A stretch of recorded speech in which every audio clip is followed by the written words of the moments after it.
The world's facing a lot of challenges. There is so much that needs to be improved within our infrastructure globally. We need to be prepared to meet any challenges that come towards us in the future. We have to look for solutions in a global perspective. To critically think. How will our cities be planned? How are you going to build a bridge that will outlive you? What role will I play in making a better future for my children?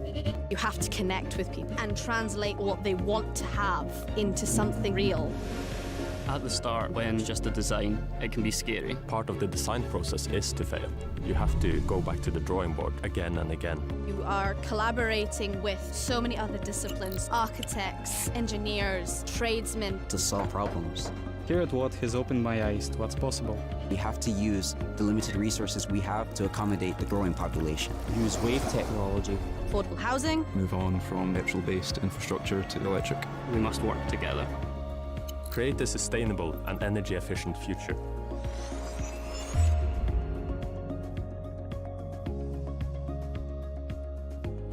Accountancy and finance makes the world go round. It's involved in history, it's involved in politics. There's so much more to it. This is a global university. People from all across the world, so many different possibilities. The more people that converge towards a common goal, that industry will prosper. Why industries differ. How can we empower women using accountancy and finance? Capital gains, markets, environmental accounting. You need to be passionate, Driven, responsible, inquisitive. Heriot-Watt's got a great reputation for getting students into graduate jobs. We can be leaders. You shape the path for yourself. Making the change that we want to see in the world. Which is what this course is all about.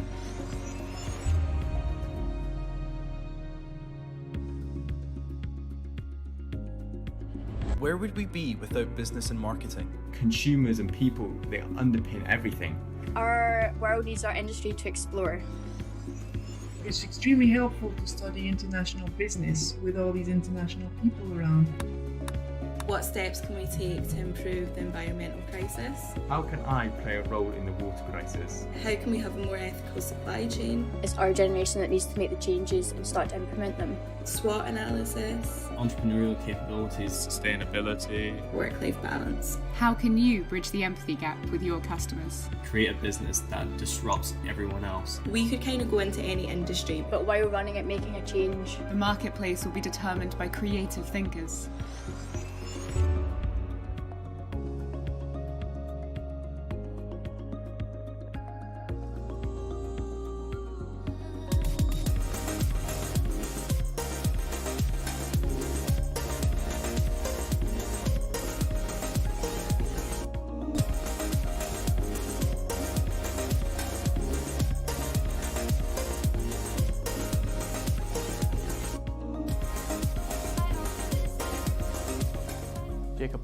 Dubai.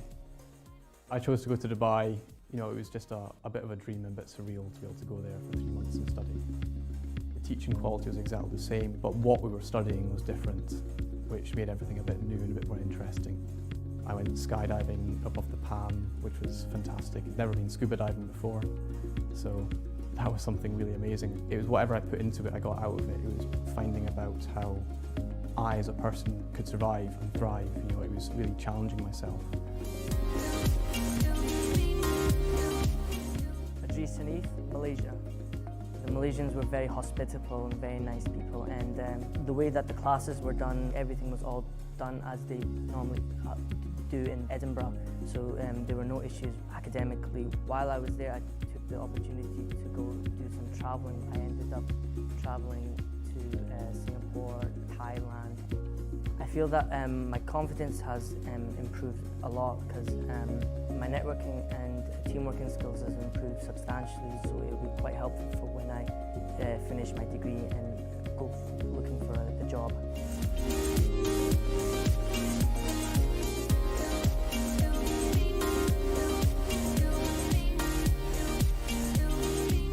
Florence Ong, Edinburgh. I've always wanted to pursue my studies in a Europe country, especially in the UK. I was pretty scared before I came. I expected it to be really cold and really depressing. It was the total opposite of it, and I really enjoyed my time here. The lecturers here are really committed and really inspiring, so I learn a lot from them. It's really nice, like living in a completely different lifestyle. Like the culture is just really interesting, and the class is like really friendly. There's about 25, 30 people. But within days, like you're talking to everybody and everyone, you know everyone's names and they're all really welcoming. I think it will benefit me because most companies are multinational, so it's a global environment, and I'll be able to show that I know what the culture's like in different areas of the world. Best part of the whole trip was being able to go to the Formula 1 in Singapore, or see the Korean border, or all the beaches in Thailand. Study far from my home country, and I need to be more independent, and this is what my parents looking forward to what I will learn in Edinburgh.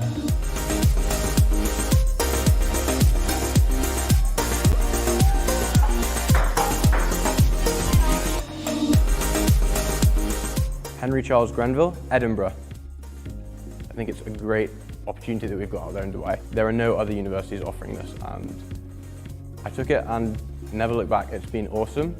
What has been different is group projects, and I think as a business management student that's really useful because you get to have a perspective of two different cultures. I'd say that coming to Edinburgh has definitely shaped my character. It's been wild, it's been fun, there's been some crazy times, but I've made some friends who I'm going to keep for life. Anyone thinking about doing Go Global, I would say go for it. You're probably never going to have the chance again to study in Edinburgh, Dubai or Malaysia. Anyone considering going to Heriot-Watt should definitely, if they can, go to all three campuses.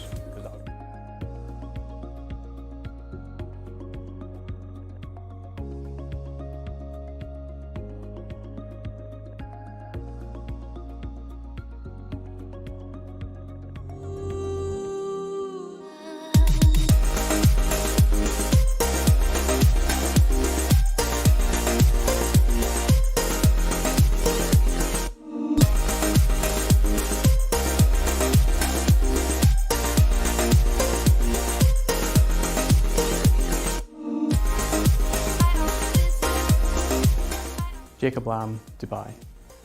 I chose to go to Dubai, it was just a bit of a dream and a bit surreal to be able to go there for 3 months and study. The teaching quality was exactly the same, but what we were studying was different, which made everything a bit new and a bit more interesting.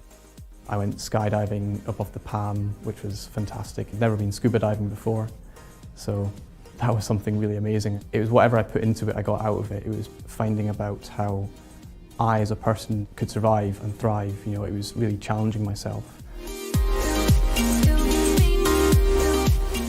Adris Hanif, Malaysia. The Malaysians were very hospitable and very nice people, and the way that the classes were done, everything was all done as they normally do in Edinburgh, so there were no issues academically. While I was there, I took the opportunity to go do some traveling. I ended up traveling to Singapore, Thailand. I feel that my confidence has improved a lot because my networking and teamworking skills has improved substantially, so it'll be quite helpful for when I finish my degree and go looking for a job.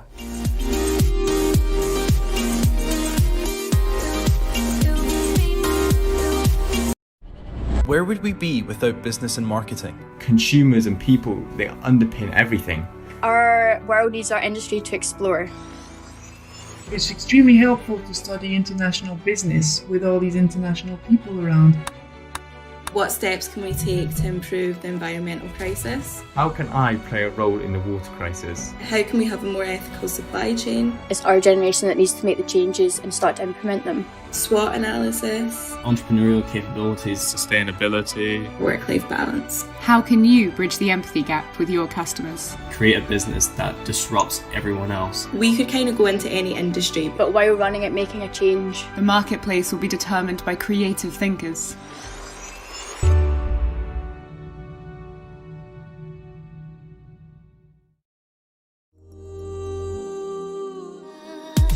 A live session.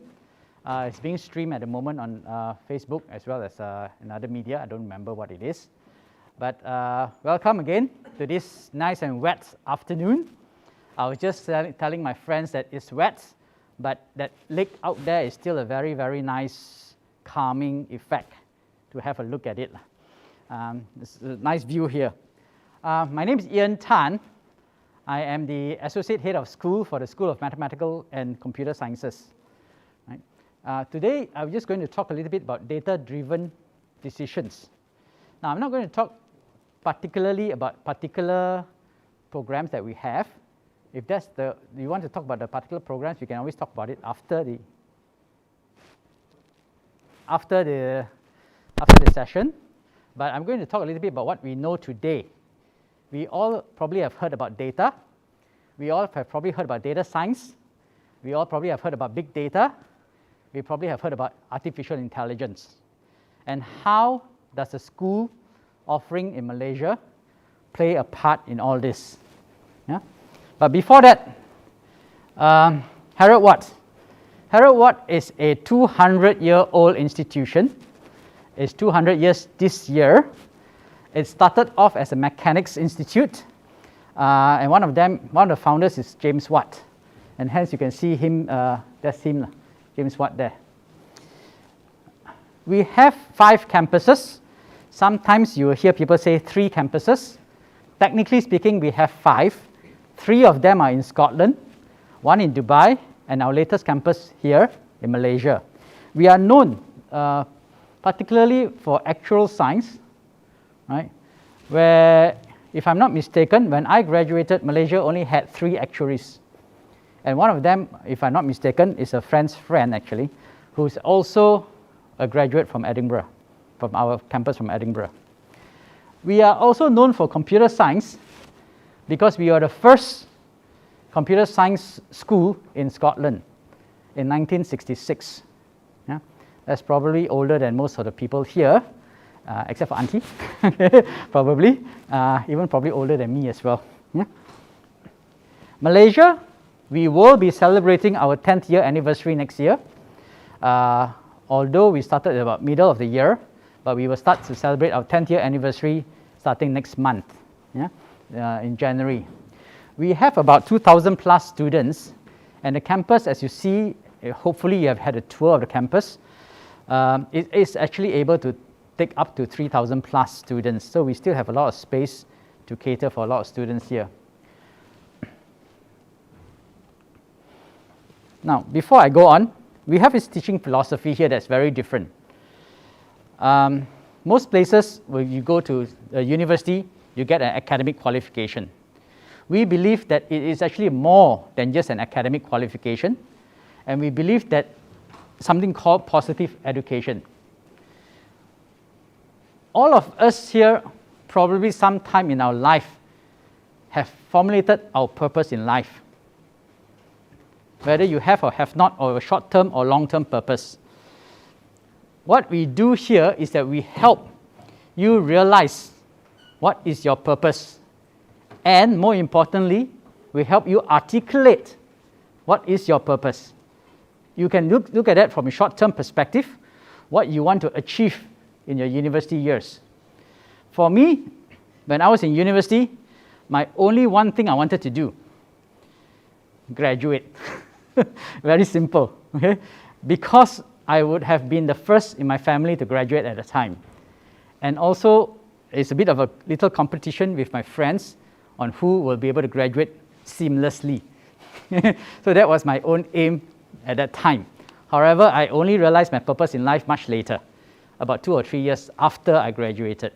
So these are things that we actually do here as well to improve the EQ or where you want to be in future.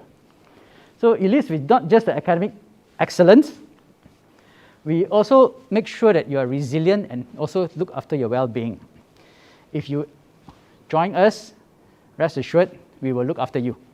Okay? And of course, personal effectiveness. So all this will build a flourishing community, and at the end of the day, we want all our students or all our graduates, in fact, before they graduate, to have an impact on society. Yeah? That's very important. So back to data. I talk a lot about data. I'm a data science person. I'm a practitioner, actually, also. I have one of the early founders, or rather advocates for data science in Malaysia. I worked a lot with the government in the past to bring in data scientists and to train people for data science about 2015 onwards. Now, how do we play a part in data? Data today is like what we call the new oil. Right? Oil is a very, very important commodity. So is data. Why do we say it's a new oil? It's because like oil, data needs to be extracted from the ground. And when you extract the data, it's actually useless. You get a crude oil on your floor, it basically don't do anything for you. You need to process it in order for you to be able to fill it in your gas tank for you to be able to travel here today.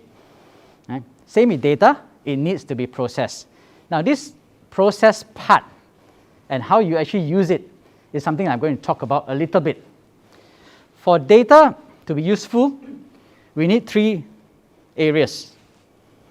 First and foremost, we need domain. The business domain or the knowledge. Now you may be wondering, why am I talking about domain? We don't teach you the domain. We don't teach you how to work in the telco industry. We don't teach you how to work in the oil and gas industry. We don't teach you how your prepaid card or your telco prepaid cards, is that actually a revenue to the telco company? These are small little nitty-gritty information that we don't teach here for the domain, because when you go and work, you will need the experience. And hence the older people normally get paid more because you have the experience and you have the domain knowledge.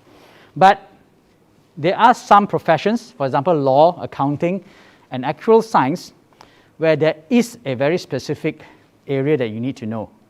And hence that's what I'm going to talk about later on. The other part for you to interpret data, which I'm going to show you an example later on, is math and statistics. Very important. You will have many people out there who claim to know a lot about data. But if they are not able to tell it to you in a very mathematical or very statistical way, the data, you should be a bit dubious. There are a lot of data out there at the moment, a lot of interpretation out there at the moment regarding vaccines, regarding effectiveness of certain vaccines, understanding all those things. So if you read the newspapers in the last 1.5 years, I'm sure none of you have not realized that we are in the pandemic era. You will hear a lot about how the DG talk about effectiveness or efficacy or accuracy and sensitivity and so on. All those things is basically statistics, right? Sometimes when we read it, we don't even understand. So normally I would tell the students, after your first year, you go home, you take up an article about the COVID situation, you should be able to explain to your parents or whoever not, what does that actually mean? So that's where math and statistics actually come in. Finally, a very important part. Without computing, data is basically, you can't get it. So without the oil rig, you will not get oil. So computing is also a very important part of taking the data. Without the computing part, you cannot process it with the math and statistics, and you cannot find it of value in the domain. And in our case here, domain here is actual science. So what is actual science? Simply put, it's a fella or the lady that takes care of your risk. Okay?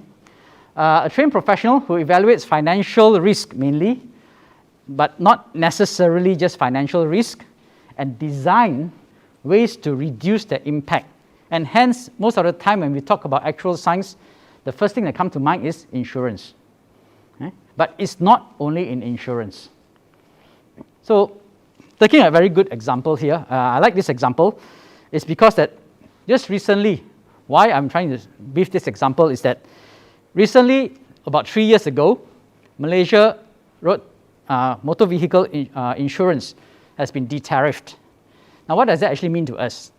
For most of the prospective students here, you probably have never bought a motor vehicle insurance. But for your parents, you probably have. And those of you who have, you will know that 3 or 4 years ago, our insurance is basically based on the engine capacity of our car.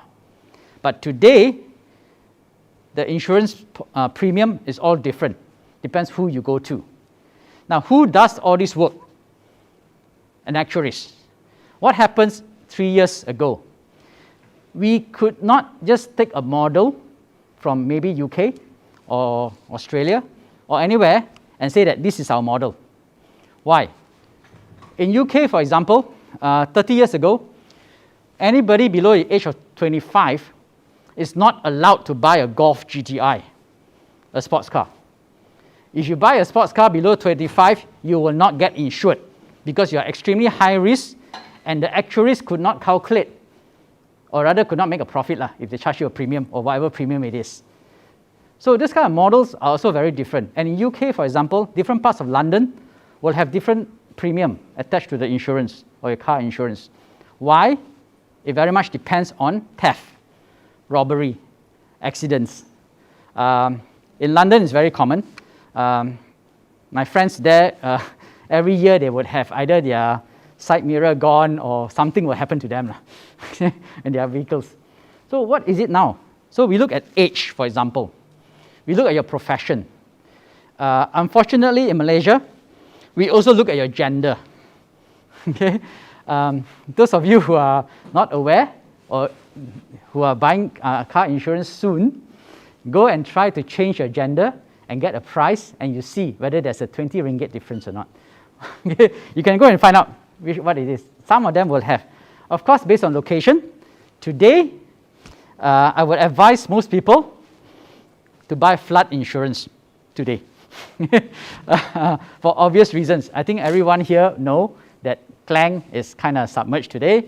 Dengkil, Kota Warisan is also submerged, and many other places.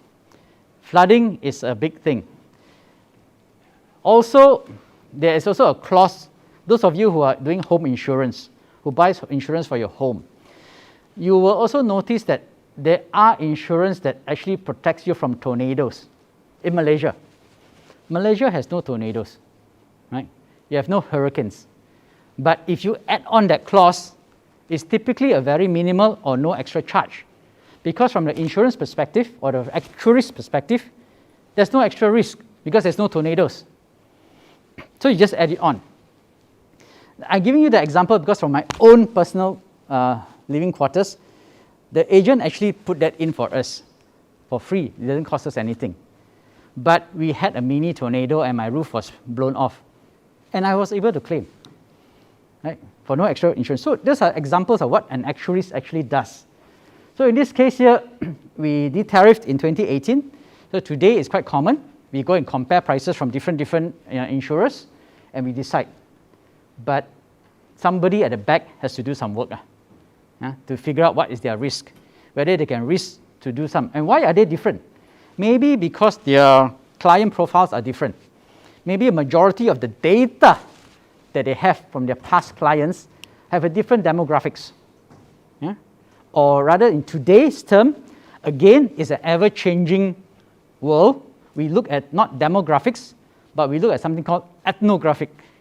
What does ethnographic mean? Our behavior behind a keyboard is very different from our real-life behavior. I think the younger generation will probably know that. On the keyboard, we just, what we call, hantam saja. Okay? But in real life, we are more careful. Okay? So the demographics is also different if you are looking at just pure demographics, or we look at your online behavior. So the actuary's job today is different from the actuary's job 20 years ago. It's going to change all the time because our world is changing. Yeah? So basically, why we actually have this emphasis on mathematics for actuarial science. A lot of my friends actually do ask me, hey, your actuarial science requirement is actually quite high for entry. But rest assured that if you do like mathematics, it's a place to be. More than half of our graduates actually do graduate with first-class honors and above. So you can be sure that you are among the best there is in the country. Okay? So other than that, very important, we live in a very, very volatile or vulnerable, changing world. We need to look at behavior of people, which is what I'm talking about just now about cyber ethnography. It's about how people behave, not physically, but how do people actually behave online? You buy insurance today, or your personal insurance is probably going to be online. In the past, we always have an agent that does it for us. That itself is going to be replaced in the long run. Okay? A lot of times when you go to the insurance companies' websites, you actually get it cheaper because they actually cut off the agency fees. Yeah? Of course, certain things that's happening today, we have digital banking license that will be coming up next year. They'll be awarding a few digital banking license. Digital banking license here means that you will have banks that are licensed by Bank Negara, but doesn't have any physical presence. It's purely online. Those kind of situation, they give out loans, they do a lot of things online, you apply for it online, you don't see anybody. The actuaries at the back will have to do some work, and it's different kind of work now because it's online. In 2024, 2025, InsurTech, digital insurance license, will also be awarded. So the world economy is changing, government regulations will change, and hence we see a growing number of needs for actuarial science. So there are many roles, premium pricing, health, medical insurance. If you have diabetic or whatever not, over years you don't have any problems, you can actually calculate again for the risk, claims, but do bear in mind that we don't only do insurance as actuaries, but there are other things if you work in a corporate, basically assets, liability, risk of your assets, and engineering plants. What's the risk? What happens if something blows up? What is your risk to the corporates? And of course, they have to work very highly with the central bank. We work with Bank Negara, and also, not we, but the actuaries, right, to actually come up with your risk assessment, not always necessarily financial. So as a general view, if you take up actuarial science, the first year is quite general. You will do, some people come in and say, why am I doing pure maths? Right? It's necessary because without an understanding of pure math again, understanding why, not just the formulas. I think quite a few people probably learn math through the schools by doing past year papers. I have to admit, I did that myself. In my secondary school, what you do, you take past 10 years papers, you do all past 10 years papers, 100% A. No worries about it. Okay? But what's important here is that we need to know what and why those formulas have been formulated and what do they actually mean. So generally, the first year we do pretty much general, probability and statistics, calculus, finance and financial reporting, that's a bit specific. And then year 2, we specialize a little bit in life insurance mathematics, portfolio theory, basically stock market and so on, derivative markets. And third year, in your honors, you tend to specialize a little bit in risk theory or time series for forecasting, what will happen, and also other statistical machine learning and other electives that you can have in math as well as economics. There are 2 main examining body, of which I will talk about it of this session. If you want to know more, you can talk to our student counselors to get more idea of what exemptions they are. As I said earlier, there are certain professions that requires you to have professional qualifications. Okay. Next, I'm just going to go through quite quickly. We have an offering called statistical data science. Okay. This is basically an area where, for example, you are interested in data. You're interested in what the actuaries actually do in terms of how they compute risk, but you may not be interested specifically for the financial market. You may not be interested specifically for insurance. You may be interested maybe for different businesses, but you want a general idea of how to do data science properly. Okay? So data science is a concept of unifying statistics, data analysis, and machine learning. This is a Japanese professor. That's what he actually mentioned there.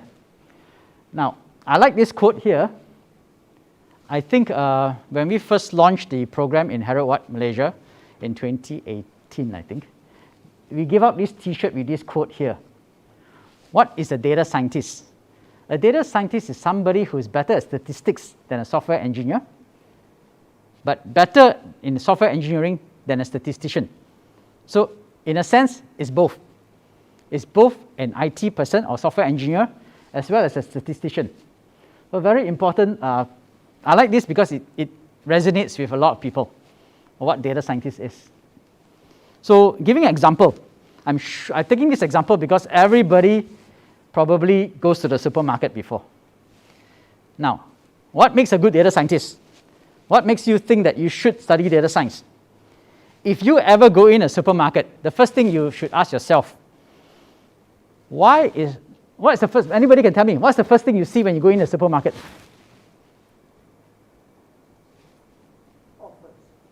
Sorry? Offers. After offers, what?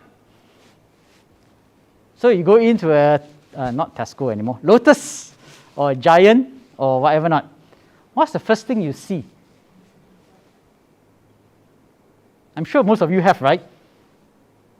Maybe the boys haven't, but you should. Okay, you probably see fruits and vegetables. All right. The next thing you see, fish, meats. Right. The next thing you see, dairy, milk, and so on. Have you wondered why? Why is it that you have fresh produce in front? Well, you think about it logically. Fresh produce, if you're carrying it, it should be the last thing so that it's kept cool as long as possible. But why is it the first thing?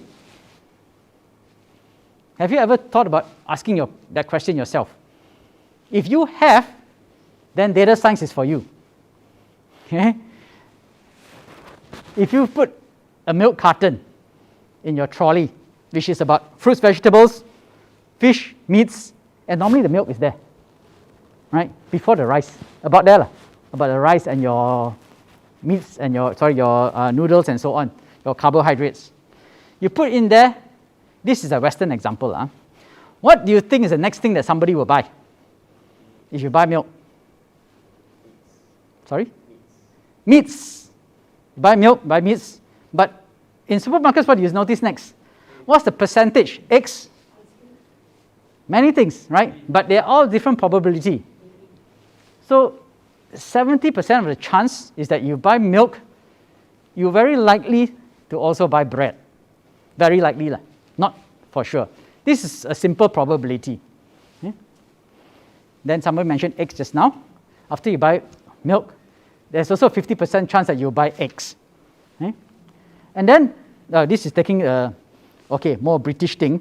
The picture there is actually a marmalade, but Malaysia, we don't usually take marmalade.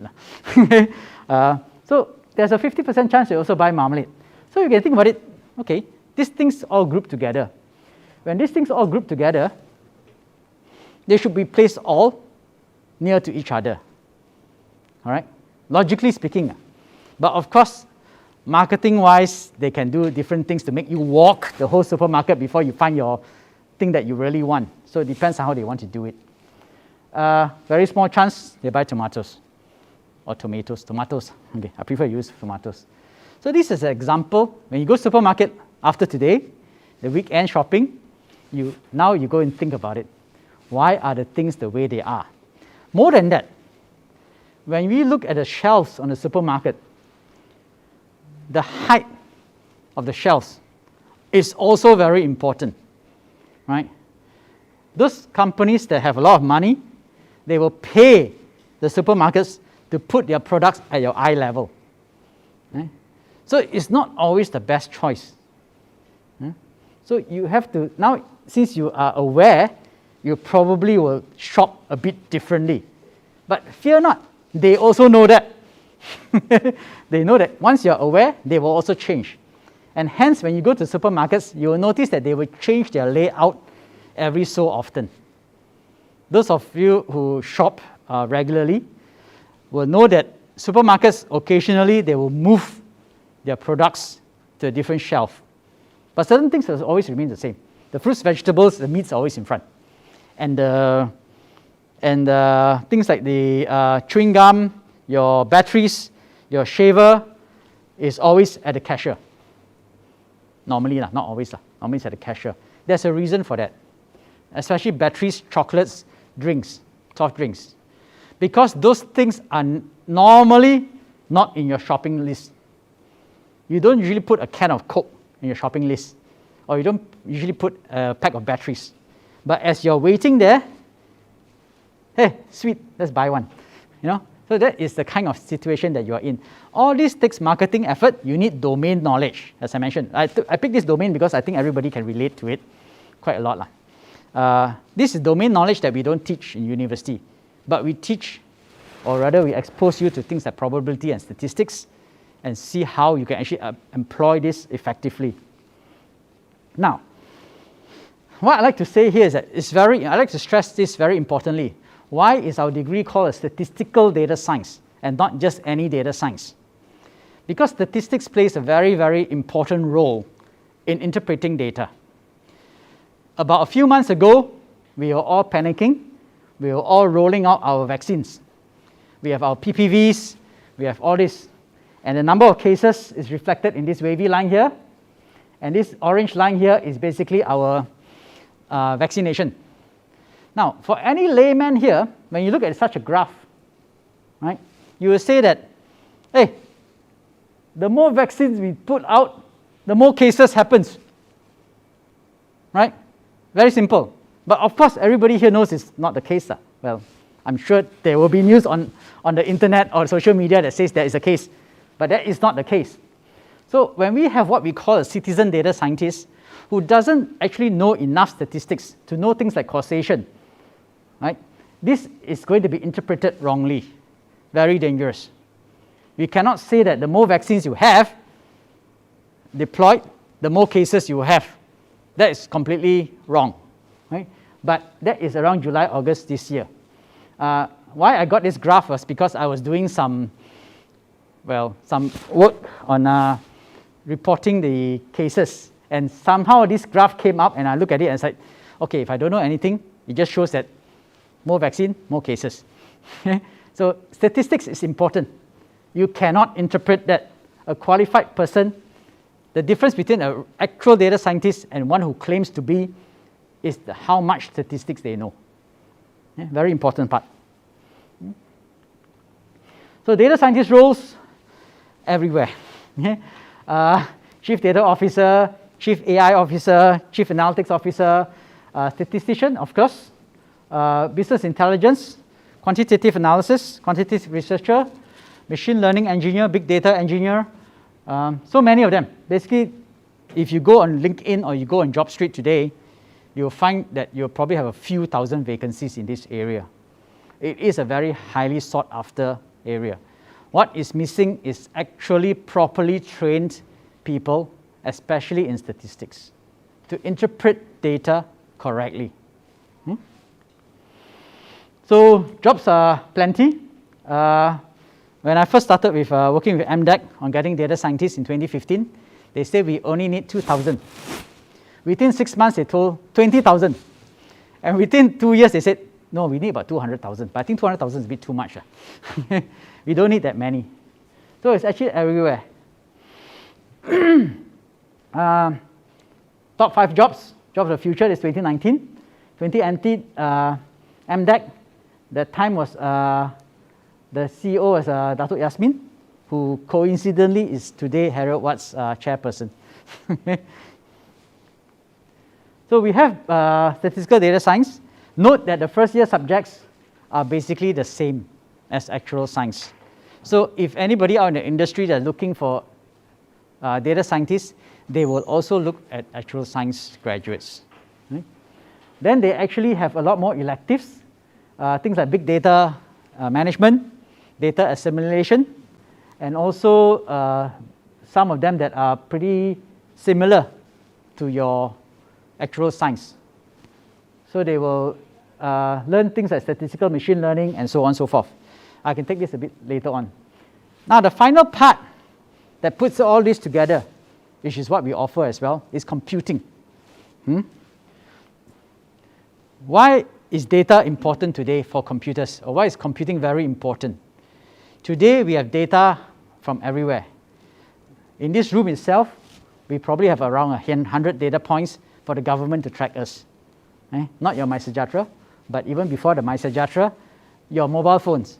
Your mobile phone data is being tracked, well, not being tracked actually, being stored somewhere.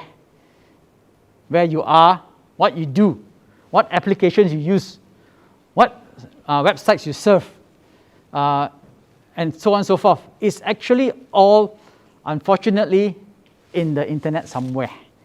So the abundance of data is there. Some of you here probably has a Fitbit or have an Apple smartwatch that tracks your health. So you probably also contribute more data.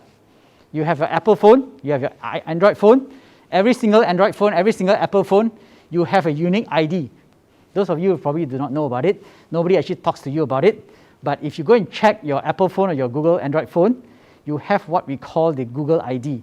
That Google ID is not your login. That Google ID is for marketing purposes.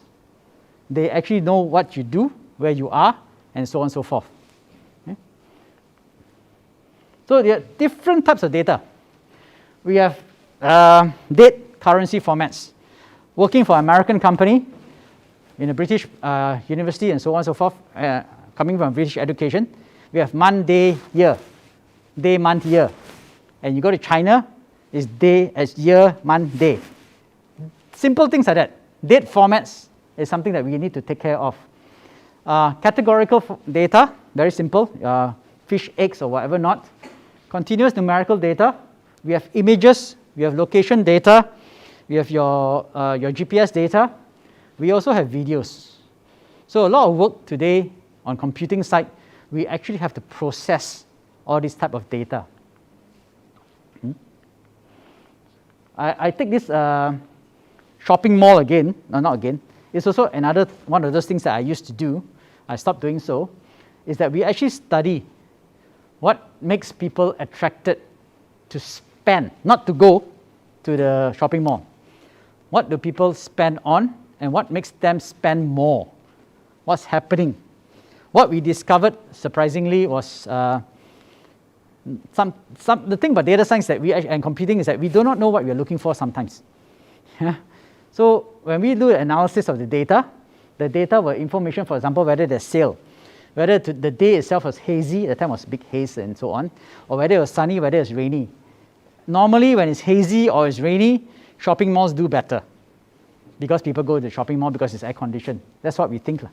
Then whether there's a male or female shopper, when events, you see people hold chess competitions, you see people hold cat shows, and so on and so forth. And also the profile of the customer.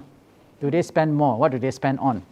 Sometimes we discover very interesting things. For example, we discover that, surprisingly, not Upin and Ipin, not car shows, not chess competitions, but cat shows.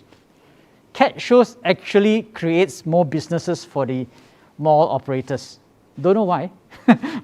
No idea why. Okay? So computing, what we do with data, we need the computers to ingest the data. Just studying statistics, we have no data, not much use.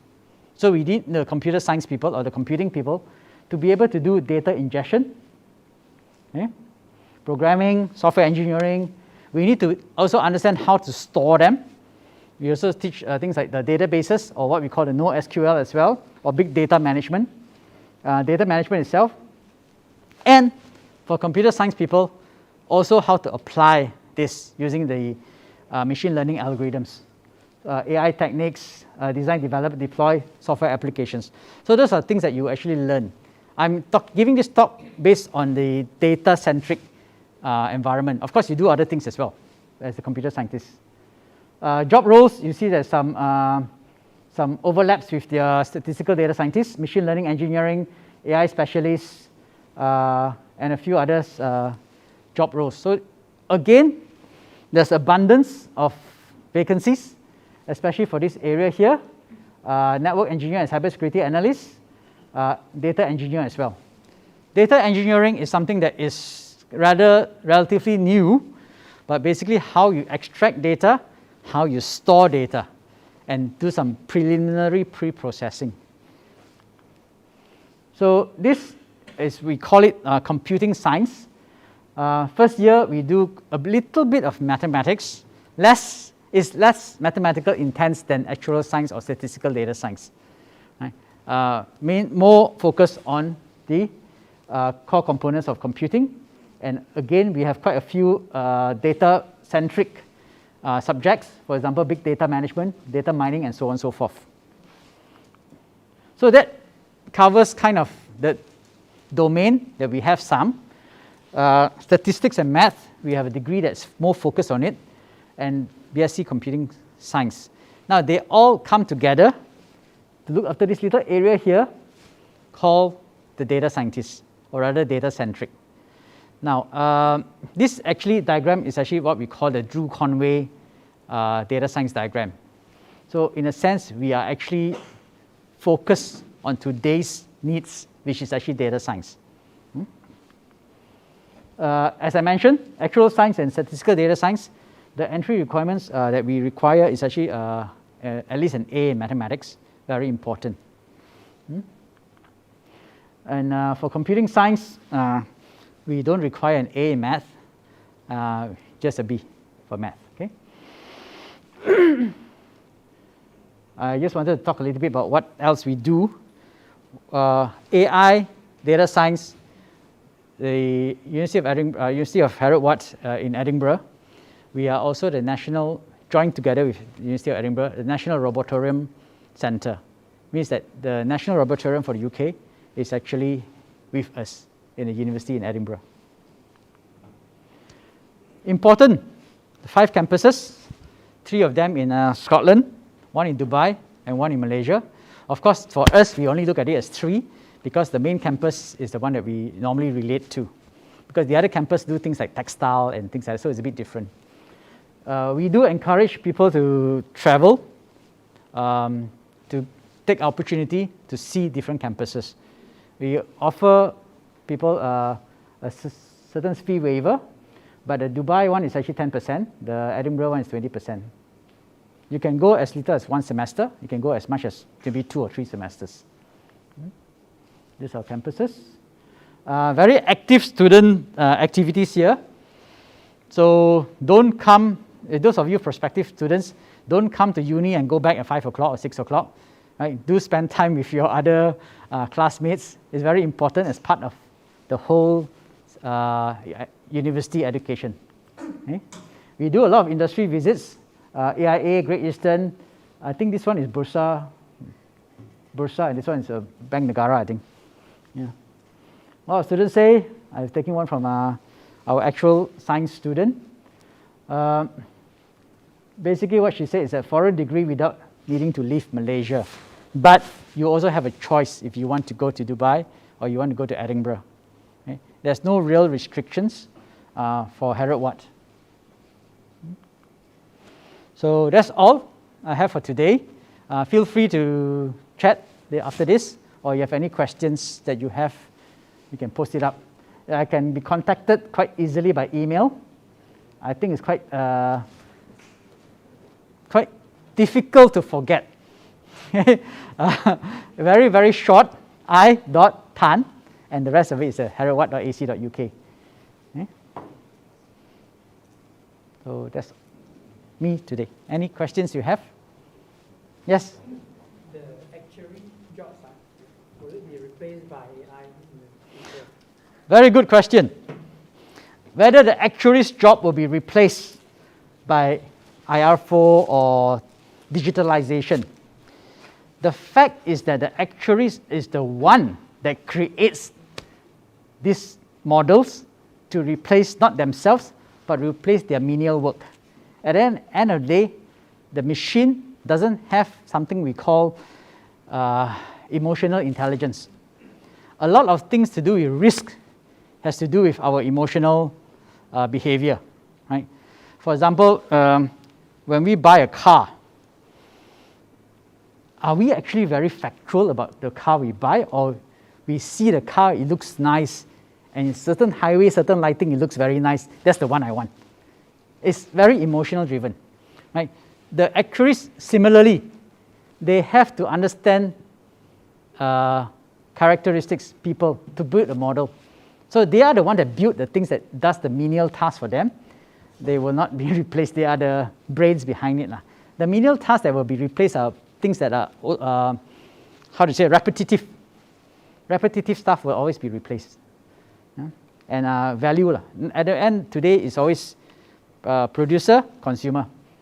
The middle people, when we say disruptive technology, the middle people are the ones that are being affected. So mainly agents and things like that. Whether I'll be replaced because you have a robot here that can give the lectures, right? Very possible, yes. But I have to up my game and be the content creator for that robot. So the robot has to deliver the content, but I have to give the input. So I may not mean to be standing here to give this talk. But again, if I have a robot here today, you probably don't want to listen to him. You probably want a person. It's a little bit like autonomous driving cars. If you get a car that comes in without a driver to pick me up, I will be, not too sure whether I want to get in or not. I think the younger generation here will be normal. Or the kindergarten person will be wondering, why do I need someone to drive the car? Why can't the car drive me to kindergarten? So the different generations will have different thoughts. So I think that in future, people will be more comfortable with robots and things like that. But somebody at the back still have to do the work. I used to, for that question, I like to talk a lot about it because I like to also talk about Wall-E. I think a lot of you probably watch Wall-E. Wall-E is a situation where 97% of people don't work. Everything is done for them. All right? So when you think about Wall-E, that is the future. You will have the captain, but you also have a very smart navigator that tried to make human input irrelevant. So today you go back, if you have time, watch the cartoon, Wall-E, and get an idea. There are many movies actually that actually gives you an idea of what is the future. Today we are wearing a mask. Today we are having vaccines, right? If you ever, I think the younger generation probably have never heard of this movie, but the older one maybe have. Demolition Man, Sylvester Stallone and Wesley Snipes. If you watch that movie, that kind of describes what we are in today, yeah, in the pandemic. Some movies actually tell you a lot of things about future. I always tell my students, watch, if you want to do computer science, watch Matrix 1, 2, 3. It will reflect what is computer science. Any other questions you have here? Or 0 votes? Oh, this is, sorry, the question is about IFOA exemptions. I can't comment effectively on it because there is a IFOA examiner that will examine the quality of the exams and the results. And before they decide at what cut-off point that you will get the exemption. So it's every year is something that they will do for every single exam. Yeah? So I cannot comment too much about that, other than it will depend on the quality of the exam and the quality of the answers. Next one. Yes? So what about the past record? Sorry? For the future, there will be some benchmarking. Past record for IFOA exemptions, we never had an issue. Not that I know of anyway. Yeah, maybe 1 or 2 rare cases, but as far as I know, we don't have an exemption issues so far. This is a very good question actually. Whether there's a difference between actuarial science and statistical data science. Yes, not minor. In the final year especially, there is a difference. Because actuarial science will have definitely probably better exemptions because of the subjects that they take. But actuarial science is very focused on finance, the finance domain, whether you're doing derivative markets or insurance risk. But the statistical data science is focused more on statistics for a wider application. So they do things like statistical machine learning, they do things like data management, big data management. So they do a little bit, I would say, a little bit more computing stuff. Yeah.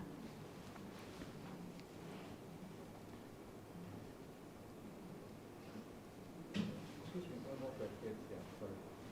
In a real practical world, the employer, do they really know how to differentiate between the two?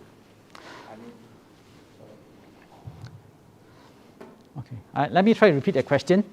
In a real practical world, do the employer actually know how to differentiate a exemption or a degree? Sometimes it very much depends on the employer. But if you are in the insurance industry or the finance industry, yes, definitely. Because they will also encourage their staff to take these professional exams. So they will know the value of it. Yes, the actual science ones.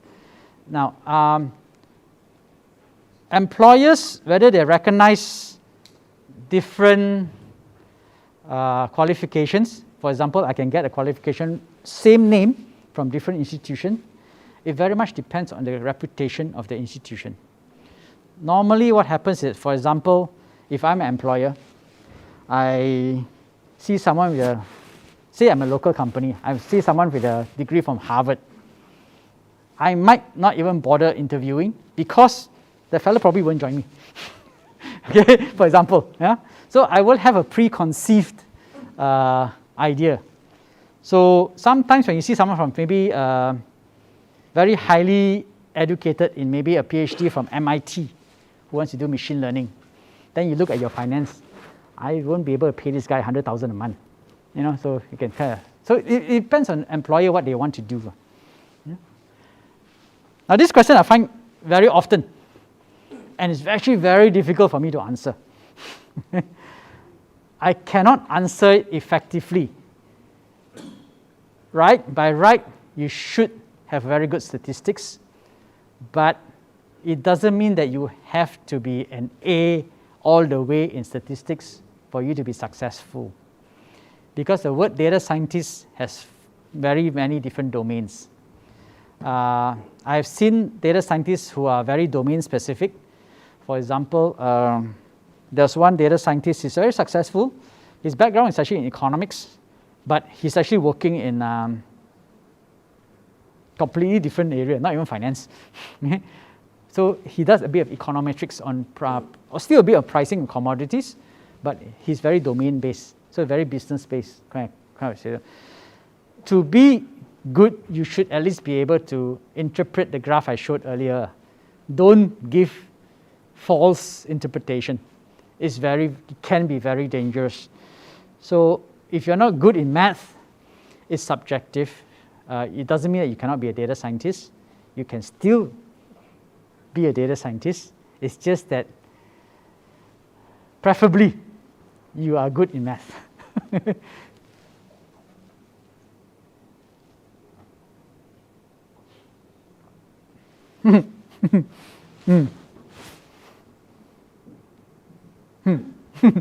Can't really answer that question actually. Again, another very tough question. I can't really answer directly. Which has better career prospects? Both are actually very high in demand. Not because of specific actual science, but people who are looking for data scientists will also actually look for actual scientists. Yeah? Actuaries, sorry. And the other way around, less so. Right? Those who are looking for actuaries will probably not look for a general, well, not true also. They can look for statisticians, yeah, to do it as well. But the person will probably need to do to be a certified or qualified person to sign off the paper for the insurance premium and so on and so forth. It has to be a certified actuaries. Yeah. So they are tough questions. Can't answer directly. There are no one answer for them to be fair, and also market demands can be cyclic a little bit. Yeah. But data definitely is the future.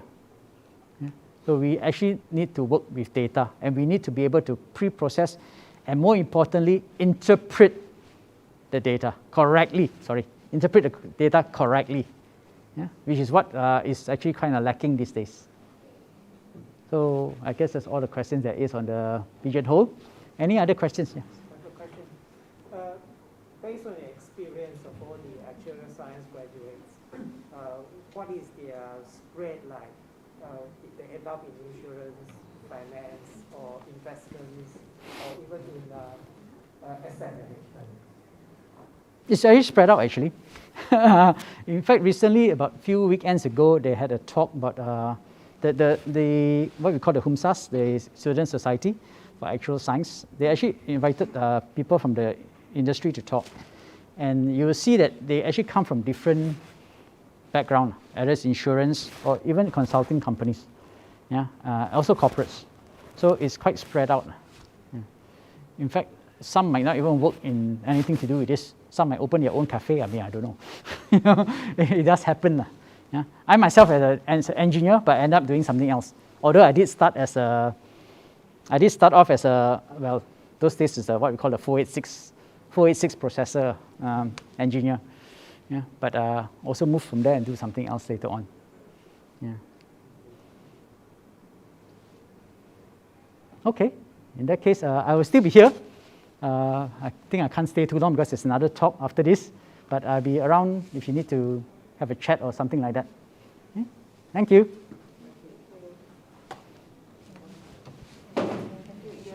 Welcome.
At Heriot-Watt University, we understand that these times are difficult, so we want to adapt and support you at every step of the way.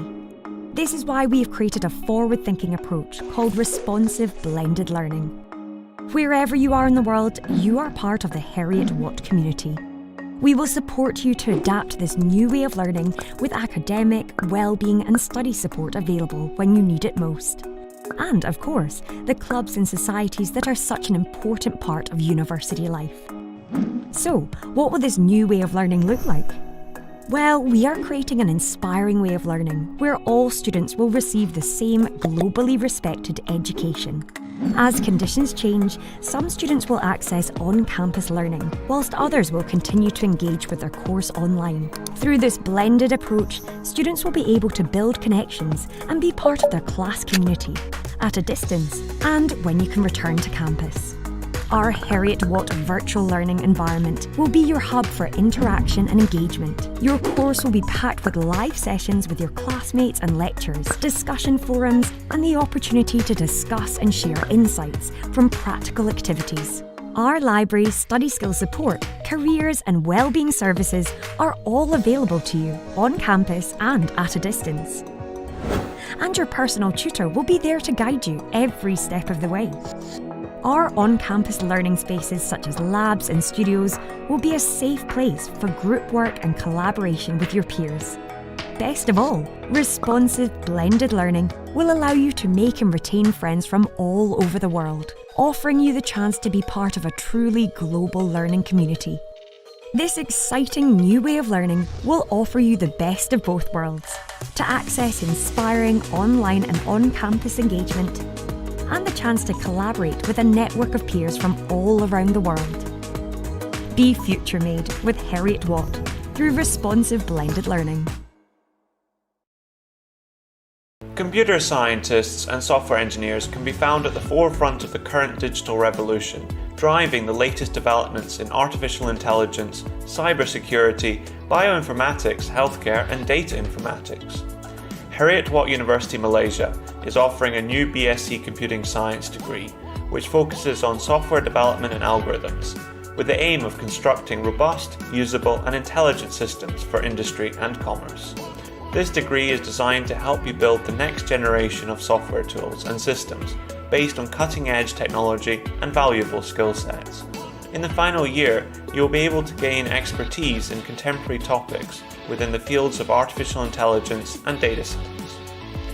We pride ourselves in giving a well-integrated balance of theoretical knowledge and practical experience, supported by the research expertise of our academic staff.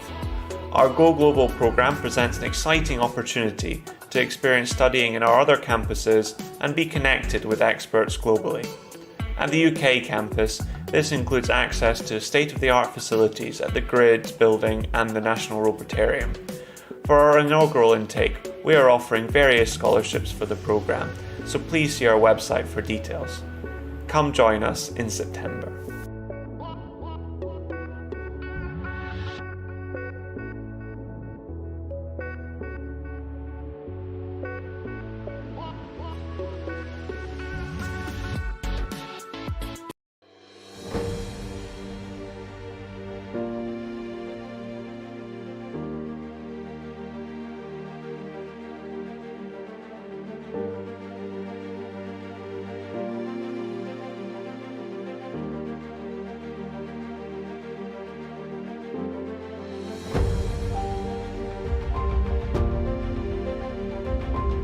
I come from Cardiff in the UK. I'm from Malaysia. I'm from Maldives. I'm a Penanganer. Basically, I chose Heriot-Watt is because I could get quality education in Malaysia. I chose Heriot-Watt because it was like love at first sight. And I wanted to go to a good university. Mainly because of the scholarship they offered me when I first came, and fortunately I got it. The course, especially chemical engineering course in Heriot-Watt University, is pretty famous and established. I wanted a university with a high academic ranking for petroleum engineering.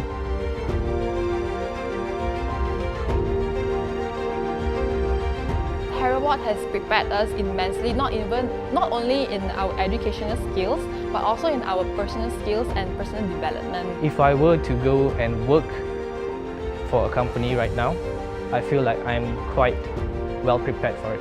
Improve in my presentation skills. They have the experience to help inspire us, and they can pass their knowledge on to us. It's not just about theory, it's about how you apply the theory into practical life. I think this is a very good basis before we go out into the real world.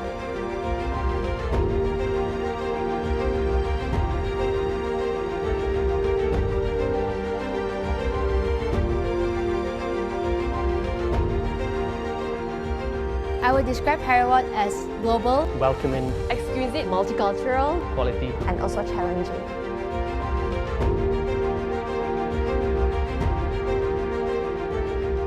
They have a very nice lake view. I've learned throughout these 3 years how to critically analyze situations, problem-solving skills and stuff like that, which I don't think you will obtain it anywhere else in Malaysia, to be very honest. And also we have fantastic staff and lecturer who will always support you and make you be a much more better person.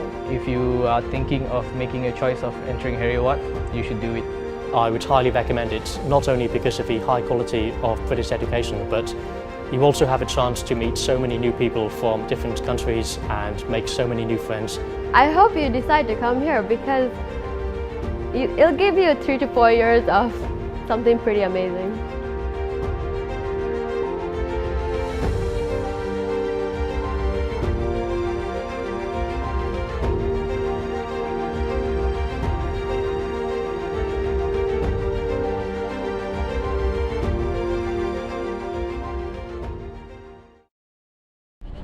Mathematics runs through everything. How do we solve these problems? It's not just about number crunching.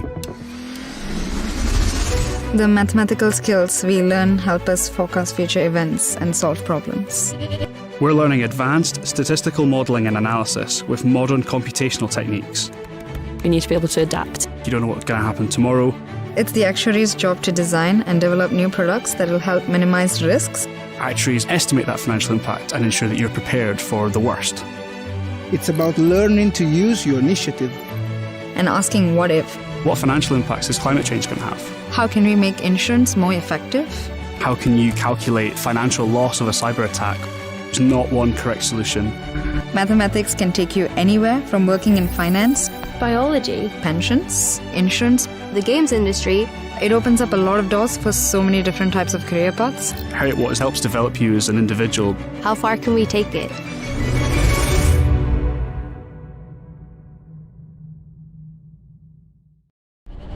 Psychology brings us together. Can we make a change in ourselves? You need to understand how people think. Psychology can affect every aspect of a person's mental health in life. It helps us adapt and teaches us the ability to cope with overwhelming situations. A lot of the questions that psychologists ask themselves is what they could do to facilitate a healthier society. Can we change culture for the better? What is it that makes each of us so unique? It's complex and there are so many variables. We are discovering new things about how our brain works every day. Heriot-Watt has opened my eyes to what is possible. We always have to keep on researching and finding out whatever we don't know. Learn from each other. Making people understand that it's okay sometimes to feel the way they're feeling. Just talk it through. There are so many industries that benefit from psychology. Business psychology, clinical psychology. There's loads of opportunities. We're all together in this world. Psychology can really help you work together towards a better society.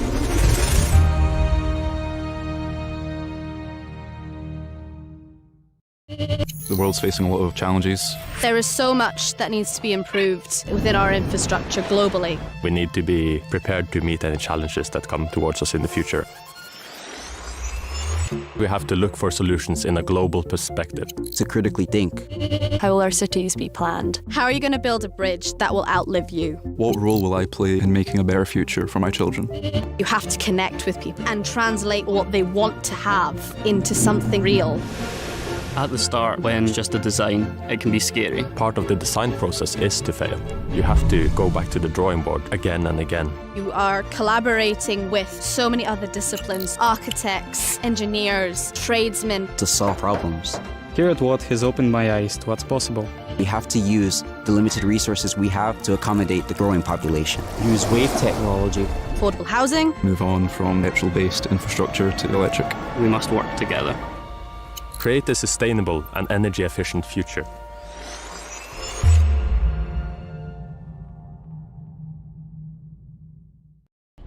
Accountancy and finance makes the world go round. It's involved in history, it's involved in politics. There's so much more to it. This is a global university. People from all across the world, so many different possibilities. The more people that converge towards a common goal, that industry will prosper. Why industries differ. How can we empower women using accountancy and finance? Capital gains, markets. Environmental accounting. You need to be passionate, driven, responsible, inquisitive. Heriot-Watt's got a great reputation for getting students into graduate jobs. We can be leaders. You shape the path for yourself. Making the change that we want to see in the world. Which is what this course is all about.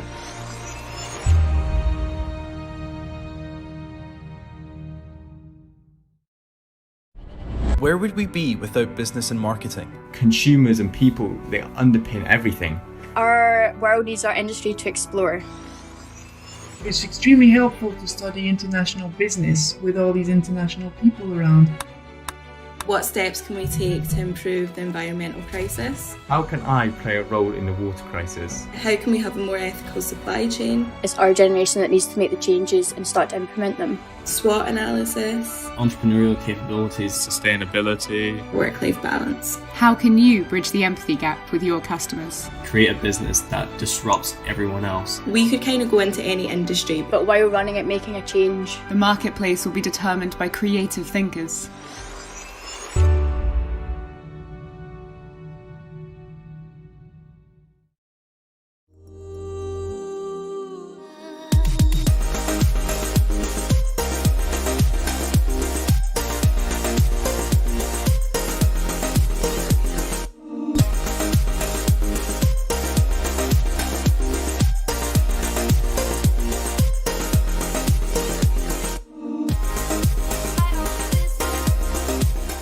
Jacob Lamb, Dubai. I chose to go to Dubai, it was just a bit of a dream and a bit surreal to be able to go there for 3 months and study. The teaching quality was exactly the same, but what we were studying was different, which made everything a bit new and a bit more interesting. I went skydiving above the Palm, which was fantastic. I'd never been scuba diving before, so that was something really amazing. It was whatever I put into it, I got out of it. It was finding about how I, as a person, could survive and thrive. It was really challenging myself. Adris Hanif, Malaysia.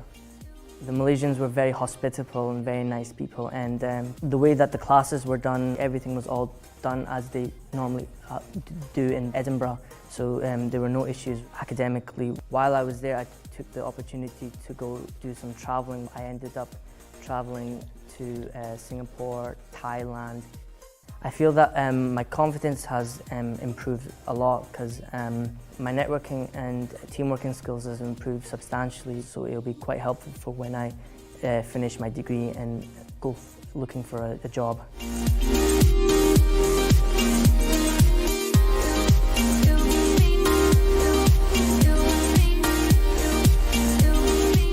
Florence Ong, Edinburgh. I've always wanted to pursue my studies in the Europe country, especially in the UK. I was pretty scared before I came. I expected it to be really cold and really depressing. It was the total opposite of it, and I really enjoyed my time here. The lecturers here are really committed and really inspiring, so I learn a lot from them. It's really nice, living in a completely different lifestyle. The culture is just really interesting, and the class is really friendly. There's about 25, 30 people.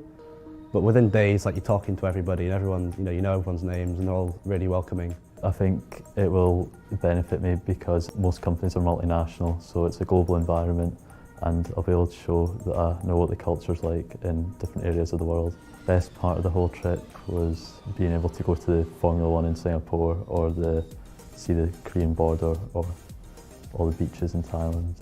Study far from my home country, and I need to be more independent, and this is what my parents looking forward to what I will learn in Edinburgh.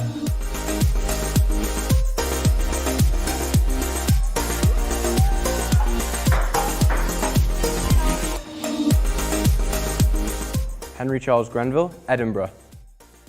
I think it's a great opportunity that we've got out there in Dubai. There are no other universities offering this, and I took it and never looked back. It's been awesome. What has been different is group projects, and I think as a business management student that's really useful because you get to have a perspective of two different cultures. I'd say that coming to Edinburgh has definitely shaped my character. It's been wild, it's been fun, there's been some crazy times that I've made some friends who I'm going to keep for life. Anyone thinking about doing Go Global, I would say go for it. You're probably never going to have the chance again to study in Edinburgh, Dubai or Malaysia. Anyone considering going to Heriot-Watt should definitely, if they can, go to all three campuses because that would make you a really well-rounded student.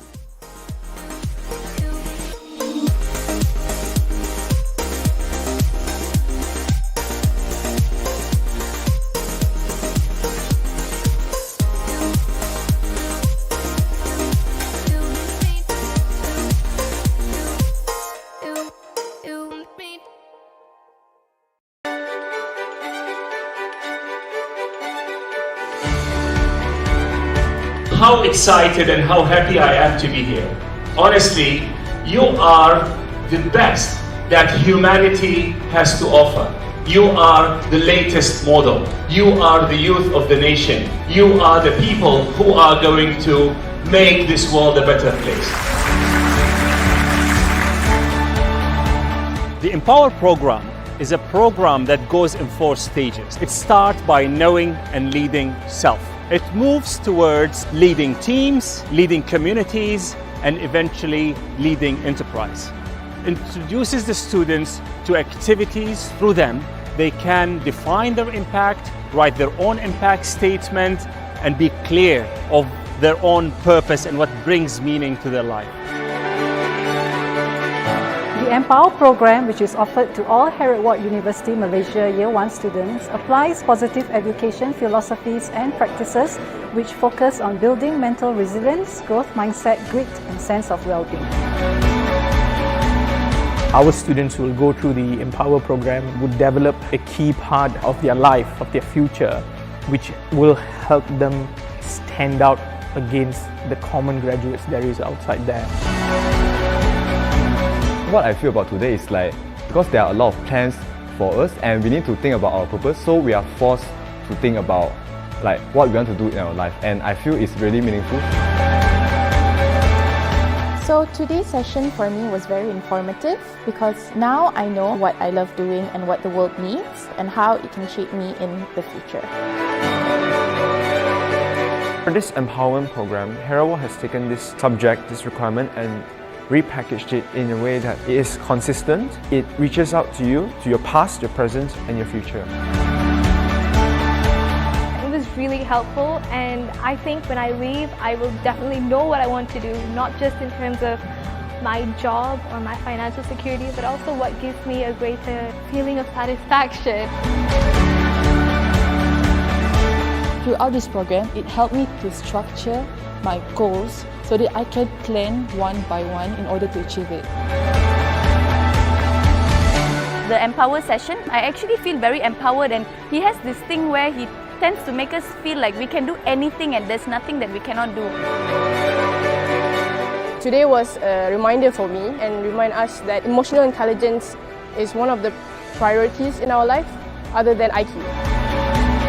This is my first session, and Professor Mushtaq made it very enlightening to know how to control emotional intelligence and eventually in work life and how to be a productive member of society. Research has shown that emotional intelligence and also mental resilience are the skills that we will need to succeed in this century, especially with disruptive technology and automation. And we are on the front foot. We are preparing our students for that future. Be empowered. I am empowered! I am empowered! I am empowered!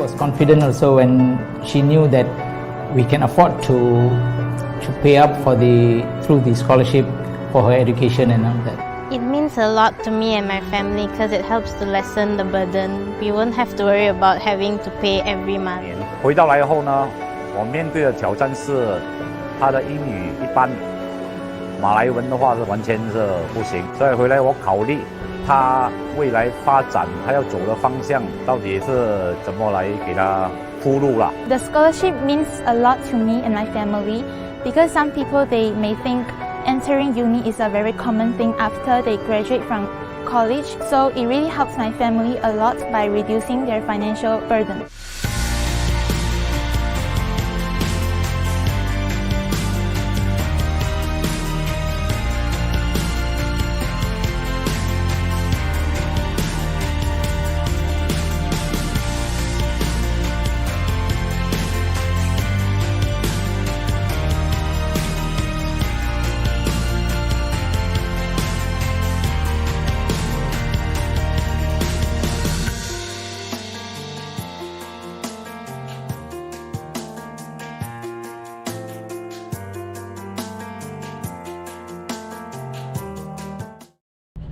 Why does the world need engineering? It's down to the engineer to look at every millimetre. Literally going down to the atomic scale and building up. From research and development to design and manufacture. To constantly question, how can we sustain the growing population of the world? How can engineers provide assistance to the people that need it? We need to be able to bring people together with a range of different skills. We need to think outside the box. We strive for the best, although we may not always achieve it. You're looking at all these parts and you have no idea if it's going to come together. We try. Bring that together into one vision. And you get the car and it fires. It makes it all worth it. Engineering isn't just maths and sitting in front of a computer. We can do things that have never been done before and we're able to solve these gigantic issues. Whether in energy production, combustion chemistry, 3D print bones to cure worldwide diseases such as osteoporosis, nanotechnology, renewable energy sources, or strengths of materials. I want to be part of the engineering future. To make everyone else's life better. It's a great adventure to be part of. That's engineering. That's our job.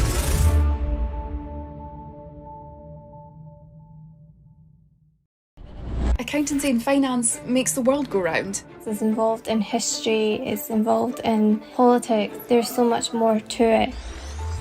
This is a global university. People from all across the world, so many different possibilities. The more people that converge towards a common goal, that industry will prosper. Why industries differ. How can we empower women using accountancy and finance? Capital gains, markets, environmental accounting. You need to be passionate, driven, responsible, inquisitive. Heriot-Watt's got a great reputation for getting students into graduate jobs. We can be leaders. You shape the path for yourself. Making the change that we want to see in the world. Which is what this course is all about.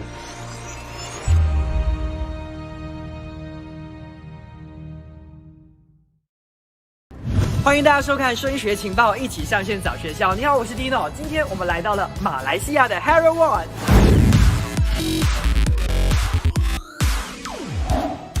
赫瑞瓦特大学成立于1821年，是英国第8古老高等学府，也是全球第1家机械工程学院。而赫瑞瓦特大学马来西亚校区以3500万英镑建成，坐落在风景迷人的布城湖边。该校秉承了大学教学方面的传统优势，提供与英国校区完全一致的高质量教育。在这里毕业可以拿到英国大学文凭，也可以随时随地转换到英国大学深造。学生可以体验不同的文化，同时也享受到赫瑞瓦特大学提供的高水平教育。除了学习专业知识，赫瑞瓦特大学在各个层面上与工业界有着紧密联系，课程也是根据业界的需求而设计。不管你想要念土木、电机、机械、化学工程，这一边的专业教学完全可以满足到你。坐落在布城湖畔的赫瑞瓦特大学马来西亚校区，融入了许多环保设计元素，为学生提供了一个绝佳的学习环境。如果学习累了，可以望一下湖边，放松一下你的心情。此外，校园还提供体育、娱乐设施，另外还有奖学金、助学金等等，让学生圆升学梦。Heriot-Watt 校园是不是很壮观、很特别呢？如果有兴趣的同学，记得点击下方的链接，以获取更多的详情。想要知道更多其他大学的资料，记得一定要关注升学情报的面子书。我是 Dino， 下一所大学见，拜拜。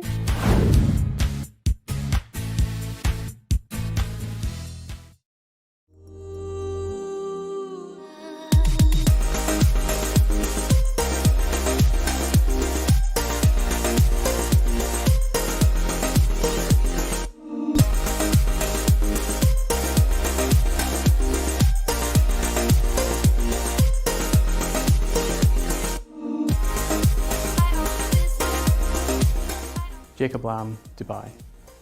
I chose to go to Dubai, it was just a bit of a dream and a bit surreal to be able to go there for 3 months and study. The teaching quality was exactly the same, but what we were studying was different, which made everything a bit new and a bit more interesting. I went skydiving above the Palm, which was fantastic. I'd never been scuba diving before, so that was something really amazing. It was whatever I put into it, I got out of it. It was finding about how I as a person could survive and thrive. It was really challenging myself.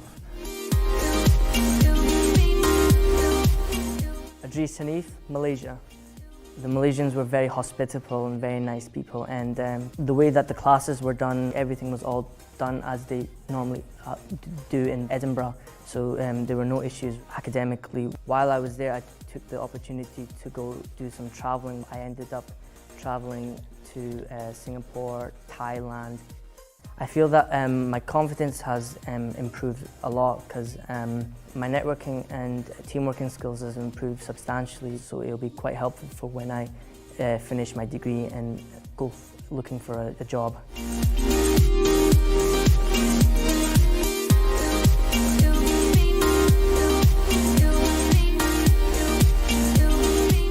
Florence Ong, Edinburgh. I've always wanted to pursue my studies in the Europe country, especially in the UK. I was pretty scared before I came. I expected it to be really cold and really depressing. It was the total opposite of it, and I really enjoyed my time here. The lecturers here are really committed and really inspiring, so I learn a lot from them. It's really nice, living in a completely different lifestyle. The culture is just really interesting, and the class is really friendly. There's about 25, 30 people. But within days, you're talking to everybody and everyone, you know everyone's names and they're all really welcoming. I think it will benefit me because most companies are multinational, so it's a global environment, and I'll be able to show that I know what the culture's like in different areas of the world. Best part of the whole trip was being able to go to the Formula 1 in Singapore, or see the Korean border, or all the beaches in Thailand. Study far from my home country, and I need to be more independent, and this is what my parents look.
welcome to our talk learning accounting and finance week. So first, there will be a Q&A session after the talk. So if you would like to ask a question, please raise your hand first and we will pass you the mic. Okay, thanks.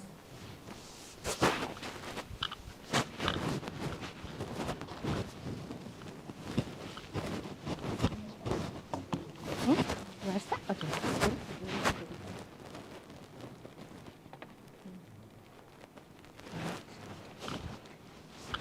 Hello, good afternoon.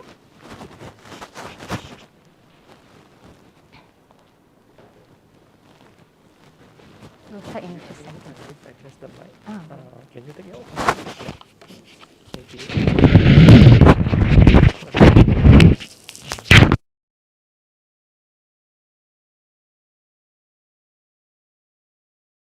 All right. Okay, good afternoon, everyone. Thank you for attending the talk, and I hope you've enjoyed your visit to our campus. Okay. Before we start, can I know where you're from? School. Yeah. Wesley Methodist School. I see. And your name, please? Chongqing from, but you can just call me Brandon. Brandon. Okay. How about both of you? International Modern Arabic School. Sorry? International Modern Arabic School. Oh, okay. In near Bangi, right? Yeah. Yeah. Okay. I know the school. Where are you guys from originally? Oh, like country? Yemen. Yemen, both of you. I see. Okay. Nice meeting you. Okay, my name is Wahida. Before I go ahead, let me just give you guys a quick introduction about myself. Again, my name is Wahida. I say Wahida because this we have. It's just so natural when I have audience from Middle East. I'll go a bit Arabic. Okay, أنا لا أتحدث بالعربية. Okay, I was saying to them that I don't speak Arabic. Okay, I am an assistant professor in finance in the Edinburgh Business School. Okay, it's a part of our School of Social Sciences. That is the only school that is not offering STEM or science, technology and engineering, mathematics subjects in Heriot-Watt. And I earned my PhD in finance from Heriot-Watt University in Edinburgh. So basically I'm an alumni. And in here I teach accounting and finance and also economics course. Okay. Apart from teaching, apart from being an academic, I am also an impact coach, and I'm very passionate in financial well-being, and I'm actively assisting people in helping them to have effective financial planning. So that's what I do. You know already that my name is Wahida. I am a progressive educator. My purpose is to help people to discover their full potential and to promote resilience. I commit to support them towards positive transformation and building resilience. So that's me, that's what I do. Okay, and what is this? So you are asking, why am I giving you guys the, this I am and my purpose is. I'm going to touch about this a little bit on the second part of my talk, okay? But before we go deeper into this, I'm going to show to you or just give you a basic introduction about what can you expect from learning accounting and finance in Heriot-Watt. Ready? Okay.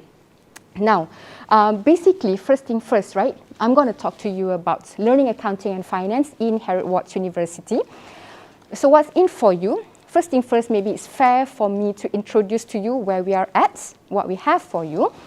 We are a part of the School of Social Sciences, one of the schools that is in Heriot-Watt University. And School of Social Sciences is where the university, or we teach non-technological, non-engineering, non-mathematics subjects. So under this school, right, there is Edinburgh Business School. So this is where all the business subjects are being taught. So we are here. Okay, we are under Edinburgh Business School, and in Malaysian campus, we offer you two routes. One is accounting routes, and another is finance route. Okay, who are any of you are learning accounting at school? Both of you. How about you, Brandon? No. Okay, so it's going to be new for you, right? It's going to be new and it's going to be exciting. So you are exploring your opportunities. I would say. Okay, that's great. That's interesting. Okay, for you, right, the path for you is that once you finish, I mean, I'm talking here about high school examinations, okay, you will join a foundation year, in university, in our university, or if you have done this foundation year, it's 1 year, you can go into our undergraduate years. So basically, you will start our degrees. It's a 3-year program. Okay, it's the same whether you are choosing accounting or whether you are choosing finance route. It's the same, 3 years, and then after that you'll graduate. You'll be accountant, you'll be investment banker, you'll be whatever you want to be. Right. Okay. Basically, what you will learn, right? We're not going to go into detail about the subjects, but if you are choosing accounting stream, then what you will learn is all the core accounting subjects. There are 3 different branches. One is financial accounting, second is management accounting, and you will be taught taxation as well, and some management subject as well. So that will prepare you to practice accounting.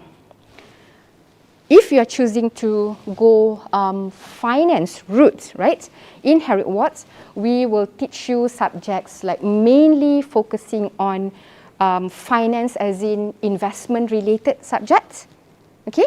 And so basically those are, I'm sure you've heard about stock markets, about Bursa Malaysia, about NASDAQ, right? So you will learn, the inclination is towards that way. And you will be given option to learn some business courses as well. One is marketing and second is human resource. So you will have the opportunity to choose between the 2. But the finance one is the core. Okay. And in Heriot-Watt, right, when you learn things in Heriot-Watt, I'm just going to show you a little bit of learning experience in Heriot-Watt. Of course, we teach you those things that are by the book, right, that are textbook. That's basically, that's the basics, right? But we also teach you things that are practical related. For example, if you are accounting students, we teach you, we show you, we try to get you as hands-on as possible. So for example, what I'm showing to you now is the actual financial reports. Because both of you, you are doing accounting and finance. You are doing accounting, right? Principle of accounts at school, right? So are you familiar with profit and loss? Balance sheet? So this is how, and this is just a quick example of how it looks like in real life. So we teach you how to analyze the numbers. What does it mean? Because in school, you are being taught to calculate, right? To build the financial statement. But when you go into the degree level, you'll go a little bit advanced. And then also, if you are going into finance stream, right? One of the things that we teach you are these things. This is the same. I'm using Astro Malaysia Holdings Berhad. So we teach you, okay, what does this number mean? What does this 0.985 means? Okay, so this is the stock price, basically. And this green, what does it mean? This plus 3.68, what does it mean? This graph, what does it mean? So with our program, basically, one of the learning experience is that you will get to be able to understand the meaning of the things of the textbook definition. So basically, that's a good mix between the practical and also the textbook ones. So the a little bit boring one plus the more fun one. So you learn better, right? Okay. So that's in terms of your learning experience. The question is, why do you want to come to Heriot-Watt? Why Heriot-Watt? This is basically this is the thing that we do differently. Okay, that a bit special about us in terms of ranking. Okay. Okay, let's say if you want to, of course, a ranking will show you where we are, right? So in the world, we are number 270, which is not bad because we only have around about 25,000 universities in the world. So that put us quite in a good position, okay? And in Britain, we are number 33. Basically, we are a British university. Okay, we are based in Edinburgh, in Scotland, and in Scotland, we are number 5. There are 130 universities in the UK, and there are 15 universities within Scotland itself. So we are number 5. Okay, so that's where we are. And what differentiates Heriot-Watt with other universities are practically this. These are some of the things that differentiates Heriot-Watt with other universities. first thing first, your degree will be a UK degree. Okay, you are studying in Malaysia, but your degree will be awarded by Heriot-Watt University in Edinburgh. Interesting, isn't it? So that's international education. Second, because our main campus is in Edinburgh, and we are branch, okay, we have another branch in Dubai, so there are 3 key geographical locations. We promote cross-campus learnings. So what you do is that you will be able to access our system. It's something like Google Classroom. Do you use Google Classroom, I believe now? So our Google Classroom, our version is called Canvas.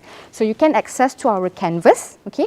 And the same Canvas can be accessed by your friends in Dubai and by your friends in Edinburgh. So you can exchange knowledge on that platform. And of course, being an international university, we have a very diverse student backgrounds. In Malaysia, mainly our students are from Malaysia, but we also have a good mix of international students, okay, from different countries, from Middle East, from Africa. We have Indonesian students and Chinese students, so forth. And sometimes you also have Scottish students come here for the exchange program, for the mobility program. And speaking of mobility, this is a very interesting part, okay? You can choose to move to the UK or to Dubai during your 2nd or 3rd year. So most students, what they do is that they do 1st and 2nd year in Malaysia, and then they go to Edinburgh or Dubai, but mostly most students will go to Edinburgh, okay? So it's like you still get the experience to study in Edinburgh. It's a lovely experience, it's a great experience, but your cost will be reduced because you only spend 1 year there, right? So we are talking about value for money here. And accountants, right? Of course, accountants we want to save money as much as possible, right? So, so that's something different about Heriot-Watt, okay? Okay, that's one thing. You being able to experience international education environment, okay? And another thing, of course, because you will go out being a finance practitioner, right? You will want accreditations. You want to be in a place where your certificate is endorsed by professional bodies. So all of these, are you familiar with all of these by any chance? ACCA, CPA Australia, or maybe mom is practicing finance, right? So our certificates are, or our degrees, or especially I'm talking about the accounting and business finance, we are accredited by ACCA, CPA Australia and ICAW. So ACCA and CPA Australia gives us full exemption. Likewise, ICAW, but as we know, ICAW gives the least exemption among the professional bodies. And we are also accredited by CIMA. That is, if you choose to be what is called management accountant. So there are different. The first 3 is if you want to be a public accountant. Okay, you want to be auditor. You want to open your own accounting firm. But this one, CIMA, if you want to work within a corporation, let's say, for example, you want to work in Nestle, for example, okay, you do budget for them. So you can choose to go for management accounting. Okay, if you choose the finance route, we are an affiliate, or we have been endorsed with University Affiliation Program with the Chartered Financial Analyst Institute, okay, in the US. So this will allow our students to do the CFA paper while they are doing their degree. So it's like you can do 2 in 1 and you can save your time. And CFA, if you want to be investment banker, it is a very much sought after qualification. It's like your license. If you want to drive, you have to take license, right? So these professional papers are something like that. If you want to what is called practice, then you will want to have these certifications. Okay, and by the way, this is the Edinburgh Business School building in Edinburgh. Okay, there are 2 opposite buildings. 2 buildings opposite each other. So you will see this if you come to Heriot-Watt, and then when you move to Edinburgh, you get to learn. You get to see the building. Okay, now you know the kind of quality of our certificates, but where do you go after that? You want to be accountant, right? So they are basically different type of like there are different types of jobs that you can do with our certificates or with an accounting degree or with a finance degree. Let's say if you are an accounting degree, broadly speaking, you are an accountant or you are an auditor. Now, what's the difference between accounting and accountants and auditors? Auditors? Check, yes. Accountants, they do the accounts and then they have somebody to check, right? So it's that is something that you can put in mind already from now so that you know your path, right? Okay, if you take finance route, you can become, the classic example is investment banker. Okay, so you will deal with stocks, with investment. You'll be dealing with picking which stock to buy, where to invest, and things like that. Okay, so that is all up to your inclination later. But the point being is that having an accounting and finance degree will give you a lot of opportunities. Because, okay, have you heard of any companies that do not need an accountant?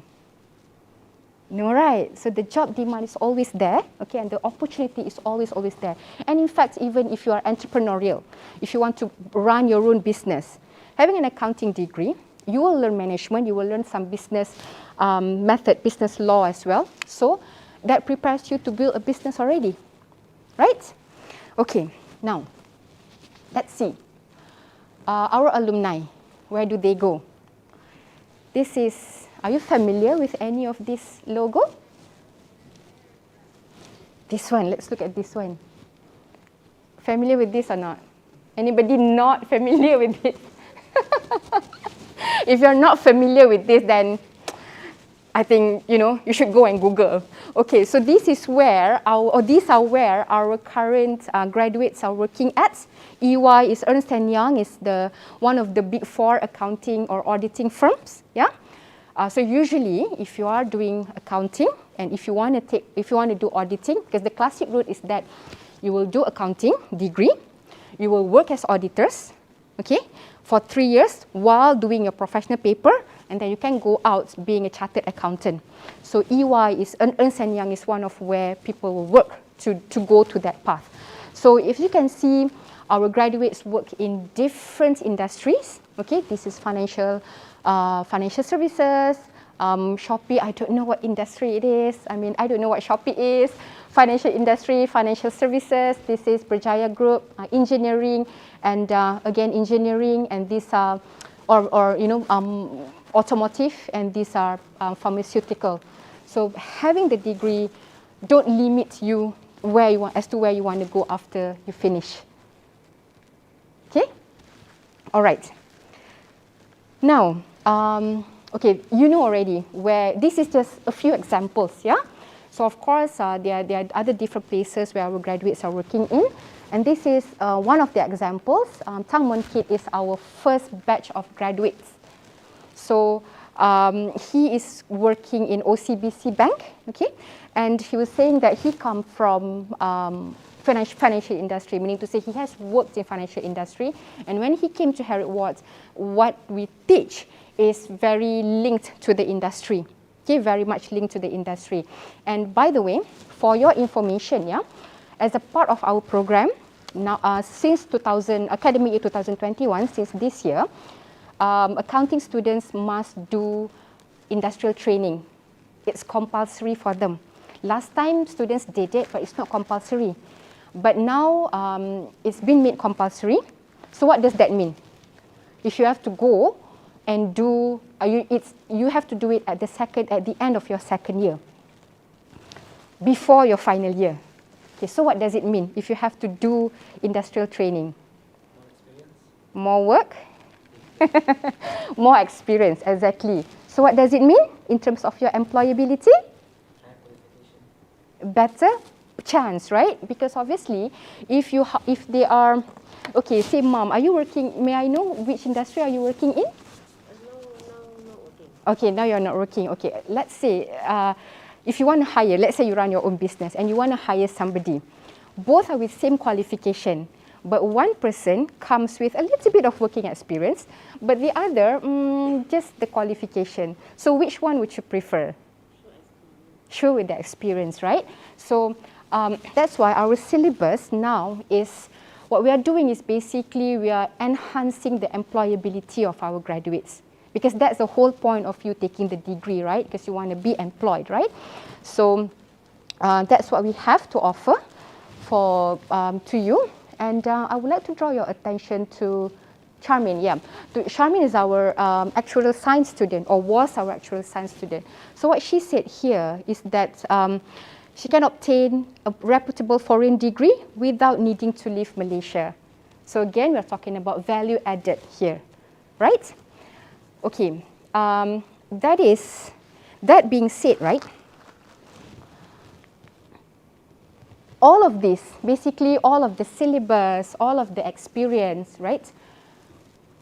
If you look into other different universities, highly likely you will find some universities who will offer quite similar thing. Maybe except for obviously the global mobility is something that is very, that is one of our key differentiation, right? So the advantage is because we have our branch in Edinburgh, so we encourage the mobility. On top of that, right? Let me ask you, we were talking about we teaching you, we preparing you to be accountants, we preparing you to be finance practitioner, right? But the big question is that, why do you want to be accountants? Why do you want to practice finance? Who's practicing it for the money? That's very honest. Okay, that's very smart. We all want money, right? Okay, so, right, that's the big question that we are asking. Second is that you learn all these things, all the skills. One of the skills that you will learn is, of course, your analytical skills. You'll be able to read reports, to see, it's like this, you know. Analytical skill is like this. When you see numbers, when you read numbers, let's say profit, net profit of 30%, let's say. But what does it mean? Right? So all those things you will be taught during your degrees. And then let's say this year profit is 30%, but next year, last year profit was actually 40%. So what does that mean? And you must be able to explain why. Okay, so all those knowledge, right? All those knowledge we are preparing you for. But the question is that who will you benefit from the skills? Who will you benefit from the knowledge? That's the big question. Is it just for you? Is it just for us? Do I learn finance just because of myself? Just because I want to be rich? Let me tell you a secret. I'm learning finance, but I'm not yet quite rich. I'm not quite yet rich. On the way. But okay. So, and you said you want to be accountants, right? And the question is, sometimes we plan, but sometimes things can go wrong, right? What if things don't go as we plan? What if you don't get the opportunity to be an accountant, for example?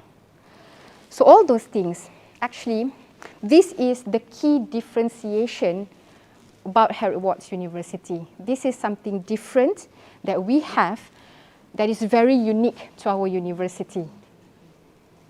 Okay, what is it called? It's called positive education.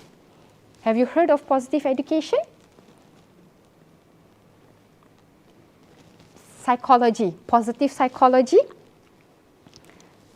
right? Positive, you know, being positive, I mean, giving you positive energy, encouraging well-being, right? So we embed those things, those elements in education. So the combination of that is positive education. So what is that? Has anybody heard of positive education before this? All right, I'm going to speak, I'm going to spend a few minutes, yeah, if you don't mind, to share with you this, because this is our key differentiation. This is the asset that we have in Heriot-Watt that is very, very different from other institutions. So as you can see here, this positive education is in the middle, the purpose. So what we do in Heriot-Watt, in our syllabus, yeah, we coach students, we assist students to find their purpose. And why is purpose important? Okay? Purpose is why you are here, right? So that's why the purpose is basically, your purpose, yeah, is basically answering all of these questions. Because when we do things, it's not just about ourselves, it's mainly about other people too, right? And the reason, basically the reason why we are here, why do I teach accounting? Right, what's so good about me teaching accounting, like that? Okay, so that's the framework that we have. We coach students, or we assist students to find their purpose, and when they know their purpose, right, this is where they are able to create impact. Do you think impact is something big, or it doesn't necessarily have to be big? Does it have to be big or not necessarily?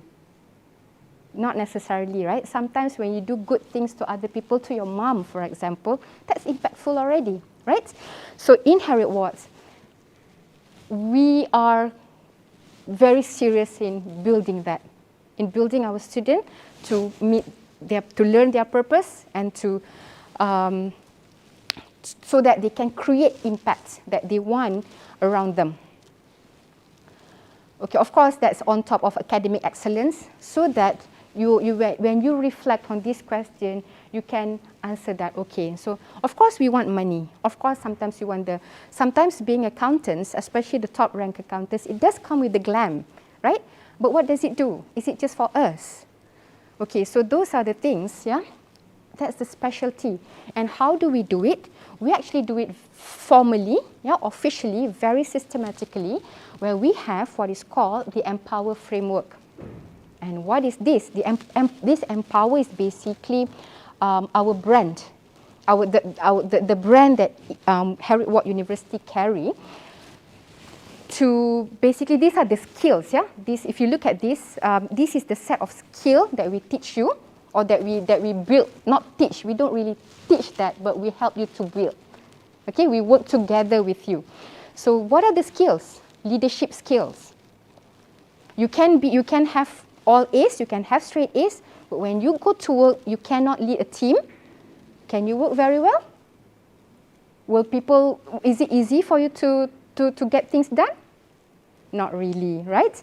And then emotional intelligence, that's very important as well, right? And then people skill, of course, when we work, being an accountant is not really a desk job. You don't just sit and do your things with numbers. You work with numbers, but numbers are not the only thing that you work with. Mainly you work with people, because you need to get numbers from other people and you need to give numbers to other people, right? So you need that. And creativity, entrepreneurship, okay? And of course, critical thinking, as in like how to make decisions, how to evaluate things. And also, of course, all of this will eventually increase your employability. So point being, here in Heriot-Watt, we strive to ensure employability of our students in a very holistic manner. So it's not just the grades, it's also you yourself as a person. Because why? Are you familiar with Industrial Revolution 4.0? Like whereby all the daily tasks, like for example, if you're an accountant, right? You know the debit and credits, right? And you know how to create invoice, right? So the artificial intelligence will allow all these repetitive things to be done by machines, right? But there are things that machine cannot do. What do you think it is? Sorry? Sorry, I cannot hear. Making the statements. Making the statements. Okay, that's one of the things, right? The thinking, right? The real thinking. Machines can learn.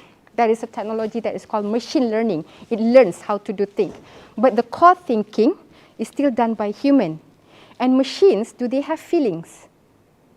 They don't, right? So humans have feelings. So that's why we prepare you for both. Because at the end of the day, people will want. Let's go to this part, yeah? Let's go back to this part. Here, this is from Kazana Research Institute, yeah? Employers, they are looking for people with soft skills. And that includes work ethics, communication skills, creative analytical thinking, problem solving. So all those things, these are what is called soft skills. And you will build, you will build the skills as you go along in your degree. Okay, and how we do that is basically we have this. When you come to Heriot-Watt, okay, you will have to undergo what is called impact statement course. So what is this course? It goes back to this part where I introduce myself, who I am, and what is my purpose or what are my purpose. Okay, so it's basically a part of Malaysian Public University course, and we tailor-made it to Heriot-Watt's DNA, okay, Heriot-Watt's branding. It's a 4-week program where we will guide you to identify your purpose. And we will guide you to identify who are the people who you want to give impact to. So this is something, and we do it in a very systematic manner, and it's recorded. So it's a part of your syllabus. So basically that will, we are helping you to, again, build your purpose. So if you can, I don't know if you can see this, it's a bit, maybe a bit blurry, but these are the impact statements that some of my students have done, okay? And the impact statement, for your information, is not just for students. Everybody in Heriot-Watt has to do it. Even the staff, the lecturers, the professional services members, we all have to do it because it's like this. When you have your impact statement, it's like you have your goal. Okay, during the course, you will be taught how to build a clear goal. What are the techniques to achieve your goals? Okay, so even let's say if you want to become a first-class honors student, right? So that's your aim. So in order to do that, what do you have to do throughout the 3 years?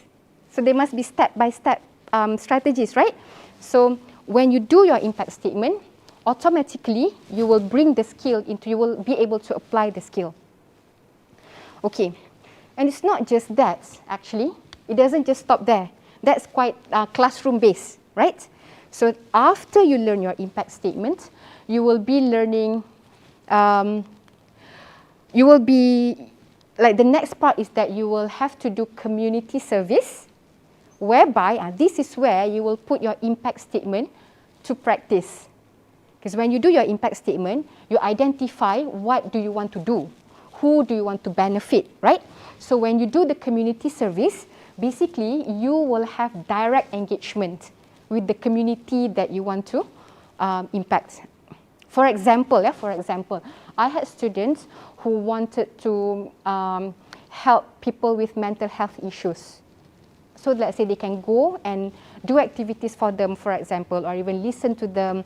And there are some students who want to improve people's financial well-being. So they did an Instagram page. So they send out educational messages with regards to financial planning. Interesting or not? So that's where, when you do that, that's leadership skills. Yeah, you will learn leadership skills. You will learn how to work with friends. Okay. So we also have empowered activities, as in whatever activities that we do, you can be empowered, as in you will get the score. You can get certificates, and if you qualify, we will give you a certificate, what is called enhanced transcript, that is on top of your normal academic transcript. So, we are doing this quite seriously because we also have what is called Empower Fund. So the university, from time to time, will offer funding if you want to do your project that will give impact to the society. These are some examples, okay? And this is engineering student or engineering group. So they do a device that helps to convert food waste into cooking gas.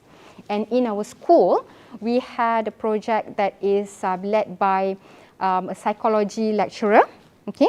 But it's from School of Social Science. He led a project to help specially abled people to do scuba diving. So that's what he did. Right, so basically, right, all these things being said, right, like to recap, on the differentiation on why Heriot-Watt can be your choice of where you want to study is because of we are not just building accountants. Of course, we will teach you, we have industrial linkage, especially with the industrial training. But we are also creating or breeding accountants who have strong sense of purpose, okay, and who are ready to give impact wherever they go. So, and of course, here is the entry requirements. I think this may not apply to you, it's a bit different. Okay, and by the way, this is the Edinburgh campus in the winter time. I mean, there was a snow that day, so it was really beautiful. So if you're an SPM student, okay, you want to earn minimum 5 Cs, including your English, and minimum B in mathematics. But if you are a UEC student, the minimum is 20 points, okay? And if you are A-level student, then there'll be different O-level, yeah? A-level, so to speak. Are you doing A-level already? Still doing A-level? Oh, O-level, all right. So if you are doing O-level, then you can get either straight into our foundation, or you can start with, you can go into A-level and then come into our degree program with your A-level. Okay? All right. That's that. That's a quick introduction, okay, about our accounting program. Do you have any questions? Okay. You said that there's a correlation between this degree program and the ACCA, correct? We get accreditation. Basically, what you do, you can start doing some of your ACCA papers. If you meet their minimum requirement, yeah, you can start doing your ACCA papers while you are in your final year of your degree. Otherwise, you finish your degree and you can get full exemption. Oh, so if you have the qualifications, you can just do them in your last year? You can if you meet a certain requirement. Oh, sorry, there is a, yeah. But what qualifications do you need to get the exemption?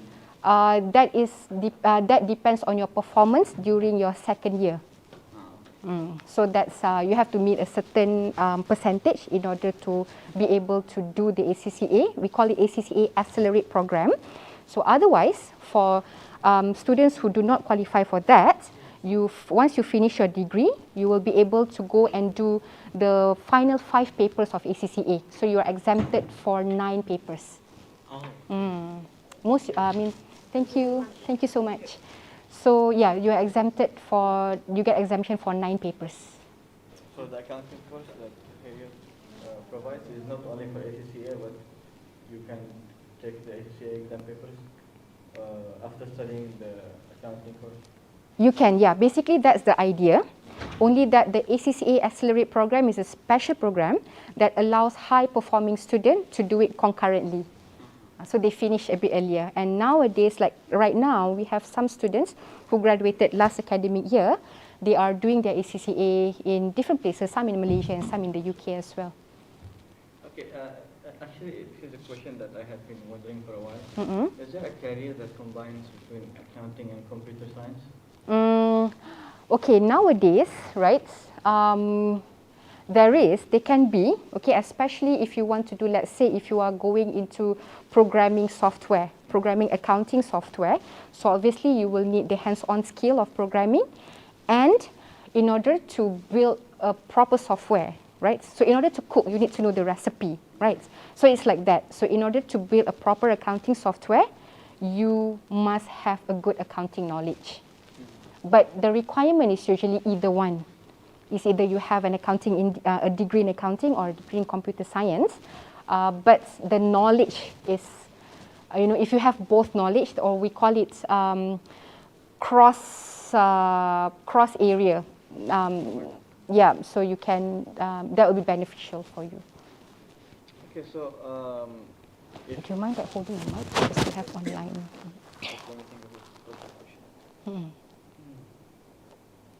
Okay, so nowadays you can see a lot of institutions that offer online courses, like not official universities, but they have online courses that you can do anytime, which you can do them beside the degrees that you take in the universities, okay? So if I want to study computer science and accounting, which one is which one needs to be in proper education, like university? Like the main one. Yeah. Okay, like the main one. Okay. My answer would be it depends on where you really want to go. Let's say if you want to be an accountant, okay, but with flexibility of, building programs, building, consulting for programs. Sometimes you don't even build the program, but you are consulting because you have the knowledge, then accounting is the way to go.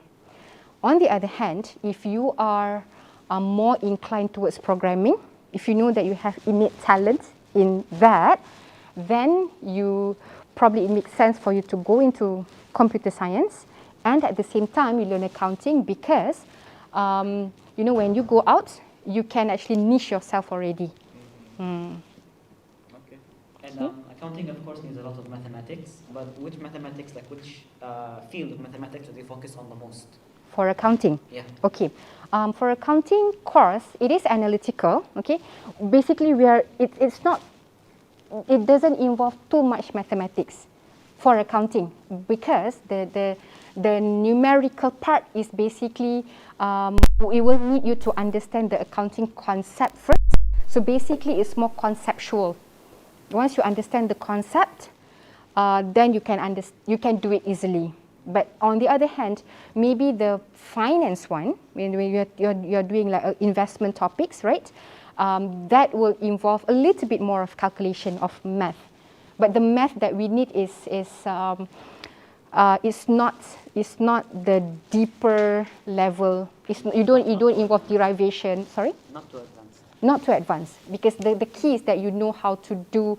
You know the concept. You know the idea. Any more questions? No, okay.